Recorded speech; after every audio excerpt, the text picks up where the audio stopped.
പിതൃപുത്ര പരിശുദ്ധാത്മാവ ത്രിയേക ദൈവത്തിന് മഹത്വം. സന്നിഹിതരായിട്ടുള്ള എല്ലാ വാത്സല്യ സഹോദരീ സഹോദരന്മാർക്കും എൻ്റെ സ്നേഹാഭിവാദ്യങ്ങൾ. വിശുദ്ധ ദിവസം ദൈവസന്നിധിയിൽ വീണ്ടും കടന്നു വരുവാനും ദൈവവചനം ധ്യാനിക്കുവാനും കർത്താവ് തന്ന നല്ല അവസരത്തിനായി സ്തോത്രം ചെയ്യുന്നു. കഴിഞ്ഞ ദിവസങ്ങളിൽ നമ്മൾ സംസാരിച്ചു കൊണ്ടിരിക്കുന്ന വിഷയങ്ങളുടെ ഒരു തുടർച്ച തന്നെയാണ് ഇന്നും പറഞ്ഞ് മുൻപോട്ട് പോകുവാനായിട്ട് താല്പര്യപ്പെടുന്നത്. കഴിഞ്ഞ ആഴ്ച നാം ഒത്തുകൂടിയപ്പോൾ നമ്മുടെ പ്രിയപ്പെട്ട അച്ഛൻ്റെ ചോദ്യങ്ങൾക്കുള്ള മറുപടി ഇങ്ങനെ പറഞ്ഞു പോവുകയായിരുന്നു. അതിൽ അദ്ദേഹം ഏറ്റവും ഗൗരവമായി ചോദിച്ച ചോദ്യങ്ങളായിരുന്നു: കൊച്ചു കുഞ്ഞുങ്ങൾക്ക് മാമോദീസ കൊടുക്കുന്നത് ബൈബിൾ വിലക്കിയിട്ടുണ്ടോ, അല്ലെങ്കിൽ അങ്ങനെ ചെയ്യാൻ പാടില്ല എന്ന് എഴുതിയിട്ടുണ്ടോ, അഥവാ ഇനി മുതിർന്നവർക്കാണോ മാമോദീസ കൊടുക്കേണ്ടത്? ഇങ്ങനെ രണ്ട് പ്രധാനപ്പെട്ട ചോദ്യങ്ങളാണ്. അതിനോട് ചേർന്നാണ് മറ്റൊരു ചോദ്യം കൂടെ വന്നിരുന്നത്. കൊച്ചു കുട്ടികൾക്ക് ലഭിക്കേണ്ടതായ ഇത്തരം അനുഗ്രഹങ്ങളും കാര്യങ്ങളുമൊക്കെ തടയപ്പെടുവാൻ സാധ്യതയുള്ള വാക്യങ്ങളും വചനങ്ങളും വല്ലതും വേദപുസ്തകത്തിലുണ്ടോ എന്ന ചോദ്യവും കൂടെ ഉണ്ടായിരുന്നു. അപ്പോൾ ഇതെല്ലാം വെച്ചിട്ടാണ് നമ്മൾ പറഞ്ഞു തുടങ്ങിയത്. അത് ശരിക്കും കഴിഞ്ഞതിൻ്റെ മുൻപിലത്തെ ആഴ്ചയാണ് നമ്മൾ പറഞ്ഞു തുടങ്ങിയത്. അവിടെ നമ്മൾ പറഞ്ഞിരുന്നു, കുട്ടികൾക്ക് മാമോദീസ കൊടുക്കരുത് എന്നൊരു വാക്യം ഡയറക്റ്റ് ഇല്ല, കുട്ടികൾക്ക് കൊടുക്കണമെന്നും വാക്യമില്ല, മുതിർന്നവർക്ക് കൊടുക്കാനും പറഞ്ഞിട്ടില്ല, കൊടുക്കരുതെന്നും പറഞ്ഞിട്ടില്ല. ഇങ്ങനത്തെ കാര്യങ്ങളൊന്നും അല്ല ബൈബിളിൽ എഴുതിയിരിക്കുന്നത്. അത് നമ്മൾ പറഞ്ഞെങ്കിലും അത് നമ്മുടെ പ്രിയപ്പെട്ടവർക്ക് മനസ്സിലാകാതെ പോയി. പലരും പിന്നെയും ആ കാര്യത്തെക്കുറിച്ച് ചോദിക്കാനിടയായി, നിങ്ങളെന്താ മറുപടി പറയാത്തതെന്ന്. അത് ഒരു അരമിനിട്ടോ ഒരു മിനിറ്റോ അതിനിടയിലുള്ള സമയം കൊണ്ട് ആ വിഷയത്തിന് നമ്മൾ ഒരു ഉത്തരം കൊടുത്തിരുന്നു, അഥവാ മറുപടി കൊടുത്തിരുന്നു. എന്നാൽ അത് അധികം പേര് ശ്രദ്ധിച്ച് കാണില്ല. എന്നാൽ അതിനെക്കുറിച്ച് വീണ്ടും കഴിഞ്ഞ ദിവസം റിപ്പീറ്റ് ചെയ്യേണ്ടി വന്നു. അതായിരുന്നു കഴിഞ്ഞ ആഴ്ചയിൽ നമ്മൾ പറഞ്ഞു തുടങ്ങിയത്. അങ്ങനെ അതൊക്കെ പറഞ്ഞ് മുൻപോട്ട് വന്നപ്പോൾ അച്ഛൻ നമ്മുടെ ആ വീഡിയോയുടെ അടിയിൽ കമൻറ്റ് ചെയ്തിരുന്ന കമൻസിനും നമ്മൾ മറുപടി കൊടുത്തു. അങ്ങനെ കഴിഞ്ഞ ആഴ്ചത്തെ മെസ്സേജ് ഏറെക്കുറെ ആ കമൻസിൽ അവസാനിച്ചു എന്ന് വേണേൽ പറയാം. അതിന് മുൻപുള്ള ആഴ്ച നമ്മൾ പറഞ്ഞ കാര്യത്തിലേക്കൊന്നും കടക്കാനായിട്ട് കഴിഞ്ഞില്ല. കമൻസിൽ അച്ഛൻ ഊന്നി പറഞ്ഞൊരു കാര്യമുണ്ട്. മാത്യു ചാപ്റ്റർ 18:6 അവിടെ എന്നിൽ വിശ്വസിക്കുന്ന ഈ ചെറിയവരിൽ ഒരുത്തന് എന്ന് പറഞ്ഞാണ് ആ വാക്യം തുടങ്ങുന്നത് തന്നെ. അതിന് മുകളിൽ തൻ്റെ അടുക്കൽ വന്ന ആളുകളുടെ ഇടയിൽ നിന്ന് ഒരു ശിശുവിനെ അടുക്ക നിർത്തിയിട്ട് താൻ സംസാരിക്കുന്ന കാര്യമാണ് മുകളിലുള്ള 3, 4, 5 വാക്യങ്ങളിൽ കാണുന്നത്. എന്നിട്ട് പറഞ്ഞു, ഈ ശിശുവിനെ കൈക്കൊള്ളുന്നവൻ എന്നെ കൈക്കൊള്ളുന്നു എന്ന നിലയിൽ തന്നെയാണ് പറഞ്ഞു വന്നത്. അപ്പോൾ ശിശുവിൻ്റെ കാര്യം പറഞ്ഞു കഴിഞ്ഞിട്ട് തൊട്ട് താഴെ 6-ാം വാക്യത്തിൽ വന്നു കഴിഞ്ഞപ്പോൾ എന്നിൽ വിശ്വസിക്കുന്ന ഈ ചെറിയവർ, ശിശു എപ്പോഴും ചെറുതാണല്ലോ, അപ്പോൾ ശിശു ചെറുതെന്നുള്ള ആ ഒരു മീനിങ്ങിലാണ് ശിശുക്കൾക്ക് വിശ്വസിക്കുവാൻ കഴിയുമെന്ന് ഉറപ്പിച്ച് പറയുവാനിടയായത്.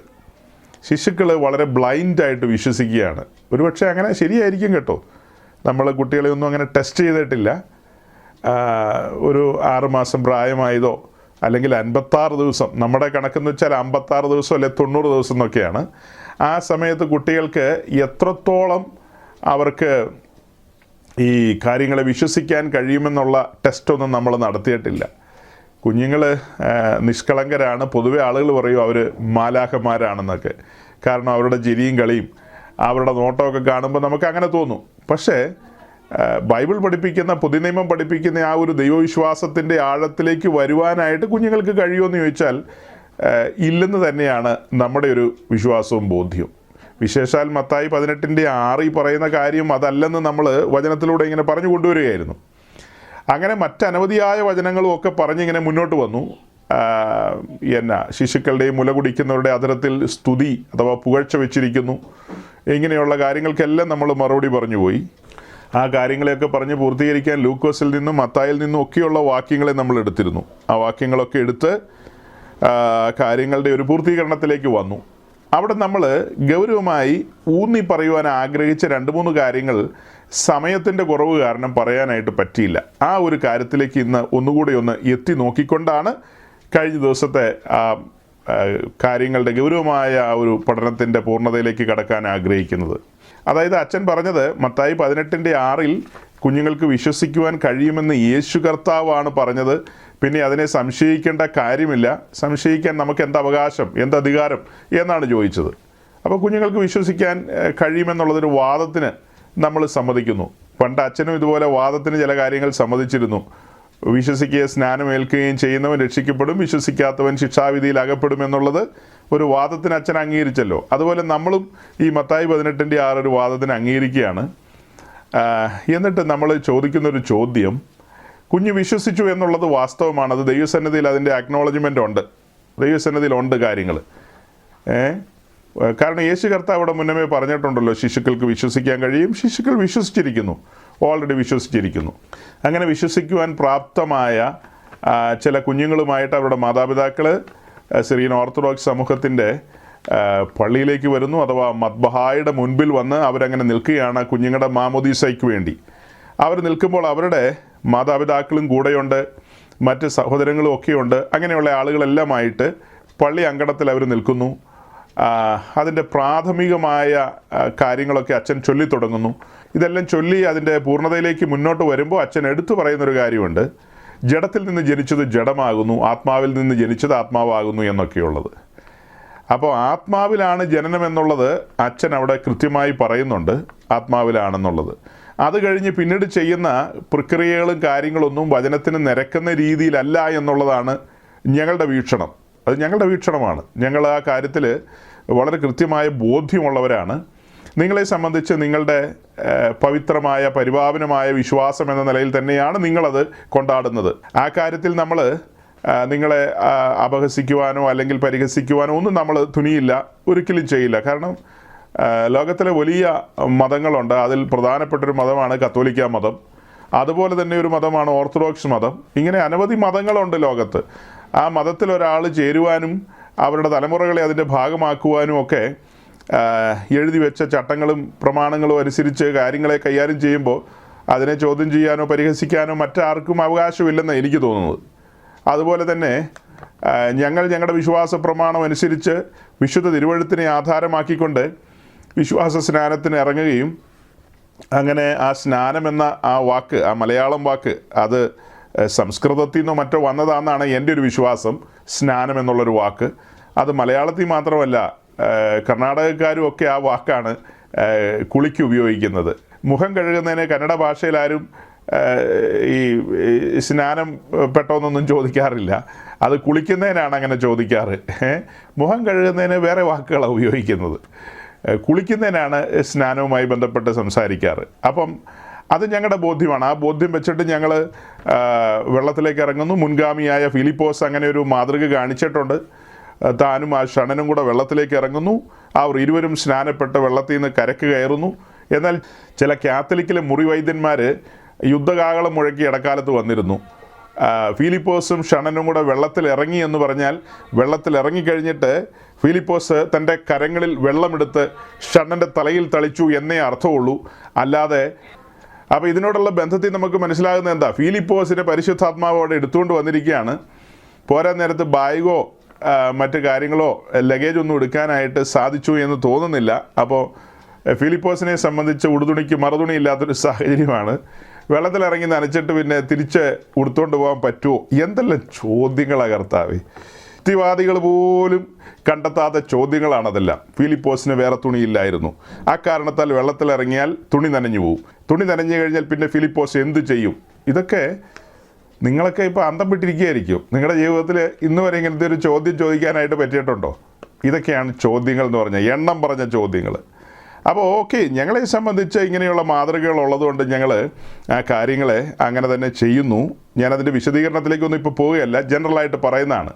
ആ സമയത്ത് സിറിയൻ ഓർത്തഡോക്സ് സമൂഹത്തിലുള്ള ആളുകൾ അവരുടെ ആ ഒരു പരിഹാസ സ്വരങ്ങളൊക്കെ, പണ്ട് കാലത്ത് നിങ്ങളുടെ ആളുകൾ പറയും കലക്കവെള്ളത്തിൽ ഇറങ്ങി എന്നൊക്കെ. ഇപ്പോൾ നിങ്ങൾ കുറച്ചും കൂടെ പരിഷ്കരിച്ചിട്ടുണ്ട്, പോത്തുകുളത്തിൽ ഇറങ്ങി എന്നൊക്കെയാണ് പറയുന്നത്. അതായത് പോത്തിറങ്ങുന്ന കുളത്തിൽ, മറ്റ് മൃഗജാലങ്ങളൊക്കെ ഇറങ്ങുന്ന പുഴയിലും ഒക്കെ ഇറങ്ങുന്നത്. അപ്പോൾ അതേസമയം നിങ്ങളുടെ കക്ഷത്തിൽ ഊതായ കാനൂൻ ഇരിപ്പുണ്ട് താനും. നിങ്ങളുടെ കക്ഷത്തിൽ ഊതായ കാനൂൻ ഇരിപ്പുണ്ട്. ഊതായ കാനൂനിൽ എന്താ പറഞ്ഞിരിക്കുന്നത്? ഒഴുക്കുള്ള പുഴയിലായിരിക്കണം മാമോദീസ നൽകേണ്ടതെന്ന്. നിങ്ങൾ ഊതായ കാനൂൻ വെച്ചിട്ട് 2 കേസുകളാണ് ജയിച്ചത്. ഒന്ന്, നവീകരണ കാലത്ത് മർത്തോമക്കാരോടുള്ള ബന്ധത്തിൽ നിങ്ങൾ കേസ് ജയിച്ചത് ആ പുസ്തകത്തിനകത്ത് കാപ്പിപ്പൊടിയൊക്കെ വെതറിയാണ്, അതിൻ്റെ പഴക്കം തോന്നിക്കാൻ വേണ്ടിയിട്ടാണ്. റോയൽ കോടതിയിൽ അങ്ങനെയാണ് നിങ്ങൾ തടി തപ്പി പുറത്തു വന്നത്. പിന്നീട് നിങ്ങളുടെ ഇടയിൽ തന്നെയുള്ള രണ്ട് കൂട്ടരും തമ്മിൽ, അതായത് പത്രോസിൻ്റെ സിംഹാസനവും തോമായുടെ സിംഹാസനവുമായിട്ടുള്ള യുദ്ധത്തിൽ നിങ്ങൾ നരിമാനെയൊക്കെ കൂട്ടുപിടിച്ച് പിന്നെ പരാശരനെയൊക്കെ കൂട്ടുപിടിച്ച് ഇന്ത്യയുടെ സുപ്രീം കോടതിയിൽ നിങ്ങൾ കേസ് ജയിച്ചതും ഈ ഊദായക്കാനവും വെച്ചിട്ടാണ്. ഊദായക്കാനവും പറയുന്നു ഇതിനൊക്കെ മറുപടി നിങ്ങൾക്ക് എങ്ങനെ തരാൻ കഴിയുമെന്ന് എനിക്കറിയില്ല. ചുമ്മാ മുണ്ട് മടക്കി കുത്തിയിട്ട് ആ പരമ്പരാഗതമായ ഒരു ശൈലി ഉണ്ടല്ലോ, ആ ശൈലിയിൽ വേണേൽ എന്നെ നേരിടാം, അത്രയേ ഉള്ളൂ. അല്ലാതെ ഞാൻ പറയുന്ന ഈ കാര്യം, സ്പഷ്ടമായി പറയുന്ന ഈ കാര്യത്തിന് ആൻസർ ഒന്നും തരാൻ കഴിയില്ല. ഊദായക്കാരൻ പച്ചക്ക് എഴുതിയിരിക്കുന്നു ഒഴുക്കുള്ള വെള്ളത്തിലായിരിക്കണം, അതായത് പുഴയിലായിരിക്കണം. ഇനി അതിനൊരു സാഹചര്യം ഇല്ലെങ്കിൽ മാത്രം കുളത്തിലാകാം എന്ന് പറഞ്ഞിരിക്കുന്നത്. അപ്പോൾ ഒരു കാലത്ത് നിങ്ങളുടെ പൂർവന്മാർ ഒഴുക്കുള്ള വെള്ളത്തിലോ അതിന് സാധ്യതയില്ലാത്ത സ്ഥലത്ത് കുളത്തിലോ ഇറങ്ങിയിട്ടുണ്ട്.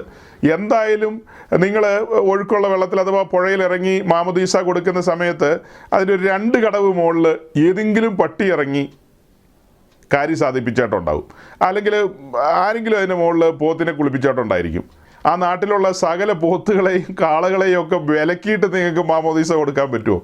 പുഴ നമ്മുടെ ആരുടെയും തറവാട്ട് സ്വത്തൊന്നും അല്ലല്ലോ, പുഴ എല്ലാവരുടെയും കൂടെയല്ലേ. അത് സർക്കാരിൻ്റെ അധികാര സീമയിൽ വരുന്ന കാര്യങ്ങളാണ്. അതിൻ്റെ ഏതെങ്കിലും കടവിൽ നിങ്ങൾക്ക് മാമോദീസ കൊടുക്കണമെങ്കിൽ ഇറങ്ങി കൊടുക്കുക, വീട്ടിൽ പോവുക. അല്ലാതെ അവിടുത്തെ നായ്ക്കളെയോ പിന്നെ കാളകളെയോ പോത്തുകളെയോ ഒന്നും തടയാനായിട്ട് നമുക്ക് ആർക്കും അധികാരമില്ല. അപ്പം കളിയാക്കുന്ന കാര്യങ്ങൾക്കും പരിഹസിക്കുന്ന കാര്യങ്ങൾക്കും അതിനൊക്കെ ഒരു യുക്തി വേണം. മലന്ന് കിടന്ന് തുപ്പുക എന്നൊരു പ്രയോഗം മലയാളത്തിലുണ്ട്. അങ്ങനെയാണ് നിങ്ങൾ ചെയ്യുന്ന പല കാര്യങ്ങളും. കാരണം ഒരു കാലത്ത് നിങ്ങൾ ചെയ്തുകൊണ്ടിരുന്നതാണ്. നിങ്ങൾ മുഴുകൽ സ്നാനത്തിൻ്റെ ആൾക്കാരായിരുന്നു നൂറ്റാണ്ടുകൾക്ക് മുമ്പ്. അതൊക്കെ കഴിഞ്ഞിട്ടാണ് നിങ്ങൾക്ക് ഈ സ്വഭാവത്തിലൊക്കെ മാറ്റമൊക്കെ വന്നത്. അതിൻ്റെ തർക്കത്തിലേക്കൊന്നും ഞാൻ പോകുന്നില്ല. എനിവേ, അപ്പം ഞാൻ പറഞ്ഞു വന്നത്, ഇങ്ങനെ ഞങ്ങൾക്കും ഞങ്ങളുടെ സ്വാതന്ത്ര്യമുണ്ട് വചനം അനുസരിക്കാനും വചനപ്രകാരം വള്ളത്തിലിറങ്ങി. അതായത് മാമോദീസ എന്ന് പറഞ്ഞാൽ ഞങ്ങളെ സംബന്ധിച്ചൊരു ഫ്യൂണറൽ സർവീസാണ്. ആക്ച്വൽ ഒരു ഫ്യൂണറലാണ് അവിടെ നടക്കുന്നത്. അതായത് ആദാമിൻ്റെ മകനെ ഒരു കല്ലറയിൽ അടക്കുകയാണ്, ജലക്കല്ലറയിൽ. ആ കാര്യങ്ങളൊക്കെ അർത്ഥവത്തായി തീരണമെങ്കിൽ, അതായത് അതിൻ്റെ പിൻബലം ഏതാ? റോമാലേഖനം 6-ാം അധ്യായമാണ്. റോമാലേഖനം 6-ാം അധ്യായത്തിൻ്റെ പിൻബലത്തിൽ ഞങ്ങൾ ഈ കാര്യങ്ങളൊക്കെ പറയുമ്പോൾ നിങ്ങളെ സംബന്ധിച്ച് നിങ്ങൾ കൊച്ചു കുഞ്ഞുങ്ങളുടെ തലയിൽ വെള്ളം തെളിക്കുന്നേ ഉള്ളൂ. അങ്ങനെ വെള്ളം തെളിച്ച് ആ പരിപാടി അവസാനിപ്പിക്കുന്നേ ഉള്ളൂ. ഈ കാര്യങ്ങളൊന്നും ആയിട്ട് പൊരുത്തം വരുന്നില്ല. പിന്നെ ആളുകളെ വരട്ടാമെന്ന് മാത്രം, വരട്ടി അങ്ങനെ അകറ്റി നിർത്താം. കണ്ടിട്ടില്ലേ വരട്ടി നിർത്തുന്നത്? അങ്ങനെ വരട്ടിയൊക്കെ നിർത്തുമ്പോൾ ആരും ഒന്നും പറയാൻ വരില്ല. ഞങ്ങളൊന്നും വഴക്കൂടാനൊന്നും വരുന്ന ആൾക്കാരല്ല, ഞങ്ങളൊന്നും അങ്ങനെ വരുന്നവരല്ല. ഞങ്ങളിങ്ങനെ ഒതുങ്ങിയിരുന്നുകൊണ്ട് ഇപ്പോൾ പറയുകയാണ്. നേരെ മുമ്പിൽ വന്ന് പറഞ്ഞു കഴിഞ്ഞാൽ ചിലപ്പോൾ വിവരം അറിയും. ഞങ്ങൾ വളരെ ദൂരെ ഇരുന്നുകൊണ്ട് ഇങ്ങനെ കാര്യങ്ങൾ പറഞ്ഞ് ആരെങ്കിലും കേൾക്കാൻ മനസ്സുള്ളവർ കേട്ടോട്ടെ. തിരിച്ചറിവിൻ്റെ പാതയിലേക്ക് വരുവാനും സത്യവിശ്വാസത്തെ മുറുകെ പിടിക്കാനും ആഗ്രഹിക്കുന്നവരങ്ങനെ ആഗ്രഹിക്കട്ടെ എന്ന് മാത്രമേ ഞങ്ങൾക്കും പറയാനുള്ളൂ. ഓക്കെ, കാതലായ കാര്യം എന്താ? എന്നിൽ വിശ്വസിക്കുന്ന ഈ ചെറിയവരെന്നാണ് അച്ഛൻ പറഞ്ഞത്. അതായത് യേശുക്രിസ്തു പറഞ്ഞു കുഞ്ഞുങ്ങൾക്ക് വിശ്വസിക്കാൻ കഴിയുമെന്ന്. അങ്ങനെ മാമോദീസയോടുള്ള ബന്ധത്തിലെ കുഞ്ഞുമായിട്ട് എല്ലാവരും പള്ളിയിലേക്ക് വന്നിരിക്കുന്നു. അങ്ങനെ പള്ളിയിൽ വന്നപ്പോൾ വിശ്വസിക്കുന്ന ഈ കുഞ്ഞിനെ കളിയാക്കുമാറ്, ആ കുഞ്ഞ് വിശ്വസിക്കുന്നുണ്ട് ഓൾറെഡി, ആ വിശ്വസിക്കുന്ന കുഞ്ഞിനെ കളിയാക്കുമാറ് ഈ ജ്ഞാനമാതാവ് അല്ലല്ലോ ജ്ഞാനപിതാവ് അഥവാ തലത്തൊട്ടപ്പൻ എന്ന പേരിൽ, ഓരോരോ സ്ഥലങ്ങളിൽ ഓരോ പേരാ കേട്ടോ. കോട്ടയം നാട്ടാശ്ശേരി ഭാഗത്തൊക്കെ അതെങ്ങനെയാണ് പറയുന്നതെന്ന് എനിക്ക് നല്ല പിടിയില്ല. ഞങ്ങളുടെ മേഖലയിൽ മധ്യ കേരളത്തിലെ ഒരു രീതി വെച്ചിട്ടാണ് പറയുന്നത്. ഈ തലത്തൊട്ടപ്പൻ എന്നുള്ളൊരു പദപ്രയോഗമാണ് ഉപയോഗിക്കുന്നത്. വേറെയും സമാനമായ എന്തൊക്കെയോ പദങ്ങളുണ്ട്. ഓക്കെ, ആ മനുഷ്യനെ കൊണ്ട് എന്തിനാണ് ഇങ്ങനത്തെ ഒരു ഈ തുമ്പിയെ കൊണ്ട് കല്ലെടുപ്പിക്കുന്ന പോലെ കല്ലെടുപ്പിക്കുന്നത് എന്നുള്ളൊരു വലിയ ചോദ്യം ഞാൻ റേസ് ചെയ്യുകയാണ്. ഓൾറെഡി ഈ കുഞ്ഞ് വിശ്വസിക്കുന്നുണ്ട്. ഇനി അതിൻ്റെ ഗ്രാൻഡ് പേരൻസ് അല്ലെങ്കിൽ ഏറ്റവും മുതിർന്നവരായ ആളുകളെ കൊണ്ട് അങ്ങനെ ഒരു ചടങ്ങ് ചെയ്യിപ്പിക്കാനായിട്ട് ഏത് അപ്പോസ്തലനാണ് പഠിപ്പിച്ചത്? അതിന് എന്ത് പാരമ്പര്യമാണ് പറയാനുള്ളത്? അത് 1-ാം നൂറ്റാണ്ടിന് ശേഷമുള്ള പാരമ്പര്യമാണോ 2-ാം നൂറ്റാണ്ടിന് ശേഷമുള്ള പാരമ്പര്യമാണോ ഈ തലത്തൊട്ടപ്പൻ എന്ന് പറയുന്ന പ്രാക്ടീസ്? അപ്പോൾ ഇതെൻ്റെ ന്യായമായ ചോദ്യമാണ്. ന്യായമായ ചോദ്യമാണ്. അതായത് ഞാൻ ഒരിക്കലും ഒരു വഴക്കിനല്ല ഇത് പറയുന്നത്, ഒരിക്കലും വഴക്കിനല്ല പറയുന്നത്. ഞാൻ വളരെ യുക്തിപൂർവമായി ആത്മീയ യുക്തിയിൽ കാര്യങ്ങളെ ചിന്തിക്കുന്ന ആളാണ്. ആത്മീയ യുക്തിയിൽ, അതായത് ഒരു കാലത്തിങ്ങനെ തോന്നിയതുപോലെ ജീവിച്ചൊരു കാലമുണ്ട്. എന്ന് വെച്ച് കഴിഞ്ഞാൽ കൊള്ളക്കാരനായിട്ട് ജീവിച്ചു എന്നുള്ള അർത്ഥത്തിലല്ല, ദൈവഭയമൊന്നും ഇല്ലാതെ എനിക്ക് ബോധിച്ചതുപോലെ ജീവിച്ചൊരു കാലമുണ്ട്. എന്നാൽ വലിയവനായ ദൈവം എന്നെ ആകർഷിക്കുകയും തൻ്റെ പുത്രൻ്റെ ബലിമരണത്താൽ എന്നെ വീണ്ടെടുക്കുകയും ചെയ്ത ഒരു കാലം അതെനിക്ക് ഇന്നെന്ന പോലെ ഓർമ്മയുണ്ട്. അതിന് ശേഷമുള്ള കാലവും അതിന് മുൻപുള്ള കാലവും തമ്മിൽ വ്യത്യാസമുണ്ട്. അപ്പോൾ അതിന് മുൻപും ആകട്ടെ അതിന് ശേഷമാകട്ടെ ഈ പറഞ്ഞതുപോലെ ഒരു ആത്മീയ യുക്തിയുണ്ട്. വിശ്വാസം എന്ന് പറയുന്നത് അത് തീവ്രമാണ്. അപ്പോൾ തന്നെ അന്ധവിശ്വാസമല്ല. വിശ്വാസം എന്ന് പറയുന്നത് വളരെ തീവ്രമാണ്. കേൾക്കണം, അതൊരിക്കലും അന്ധവിശ്വാസമല്ല. അത് ഏതെങ്കിലും ഒരു നായ എവിടെയെങ്കിലും കുരച്ചെന്ന് കരുതി അത് കഴിഞ്ഞിട്ട് അതിൻ്റെ അടുത്ത നായ കുരച്ചു, അങ്ങനെ കുരച്ചു വന്നിട്ട് അവസാനം നമ്മളും കുരയ്ക്കുന്ന ആ കുരയല്ല. ഇത് ഉത്തമ ബോധ്യങ്ങളിൽ നിന്നായിരിക്കണം ആത്മീയ വിഷയങ്ങൾ കൈകാര്യം ചെയ്യേണ്ടത്. അതായത് നമ്മുടെ വിശ്വാസത്തിൻ്റെ ഏറ്റുപറച്ചിലുകളുണ്ട്, നാം മുറുകെ പിടിക്കുന്ന വിഷയങ്ങളുണ്ട്. അതൊക്കെ എവിടെന്നെങ്കിലും ആരെങ്കിലും കുരയ്ക്കുന്നത് കേട്ടിട്ടല്ല. നമുക്ക് ഉത്തമമായ ബോധ്യം ലഭിക്കണം ആ കാര്യത്തിൽ. അപ്പോൾ ആ കാര്യത്തിലേക്ക് നമ്മളെ മറ്റുള്ളവർ നയിക്കും കേട്ടോ. മറ്റാരുമില്ലാതെ നമ്മളിത് ഏറ്റുപിടിച്ചു എന്നുള്ളതല്ല ഞാൻ പറയുന്നത്. മറ്റ് ദൈവദാസന്മാരെ ദൈവമക്കളെയോ ഒക്കെ ദൈവം ഉപയോഗിക്കും. അതൊക്കെ ഉപയോഗിക്കുമ്പോൾ തന്നെ നമുക്ക് പരിശുദ്ധാത്മാവിൽ ബോധ്യങ്ങളും നൽകും. അപ്പോൾ ഞാൻ ഈ 1-2 ചോദ്യങ്ങൾ തന്നെ ഇവിടെ വന്നിട്ടുണ്ട് കേട്ടോ. 1-2 ചോദ്യങ്ങൾ തന്നെ വന്നു. നേരത്തെ ഒരു ചോദ്യം ചോദിച്ചു, ഇപ്പോഴും ഒരു ചോദ്യം ഇതിലൂടെ വരുന്നുണ്ട്. വിശ്വസിക്കാൻ കഴിയുന്ന കുഞ്ഞിന് ഇങ്ങനത്തെ ഒരു സാഹസത്തിലേക്ക് കൊണ്ടുപോകേണ്ട കാര്യമില്ലെന്നുള്ളത്.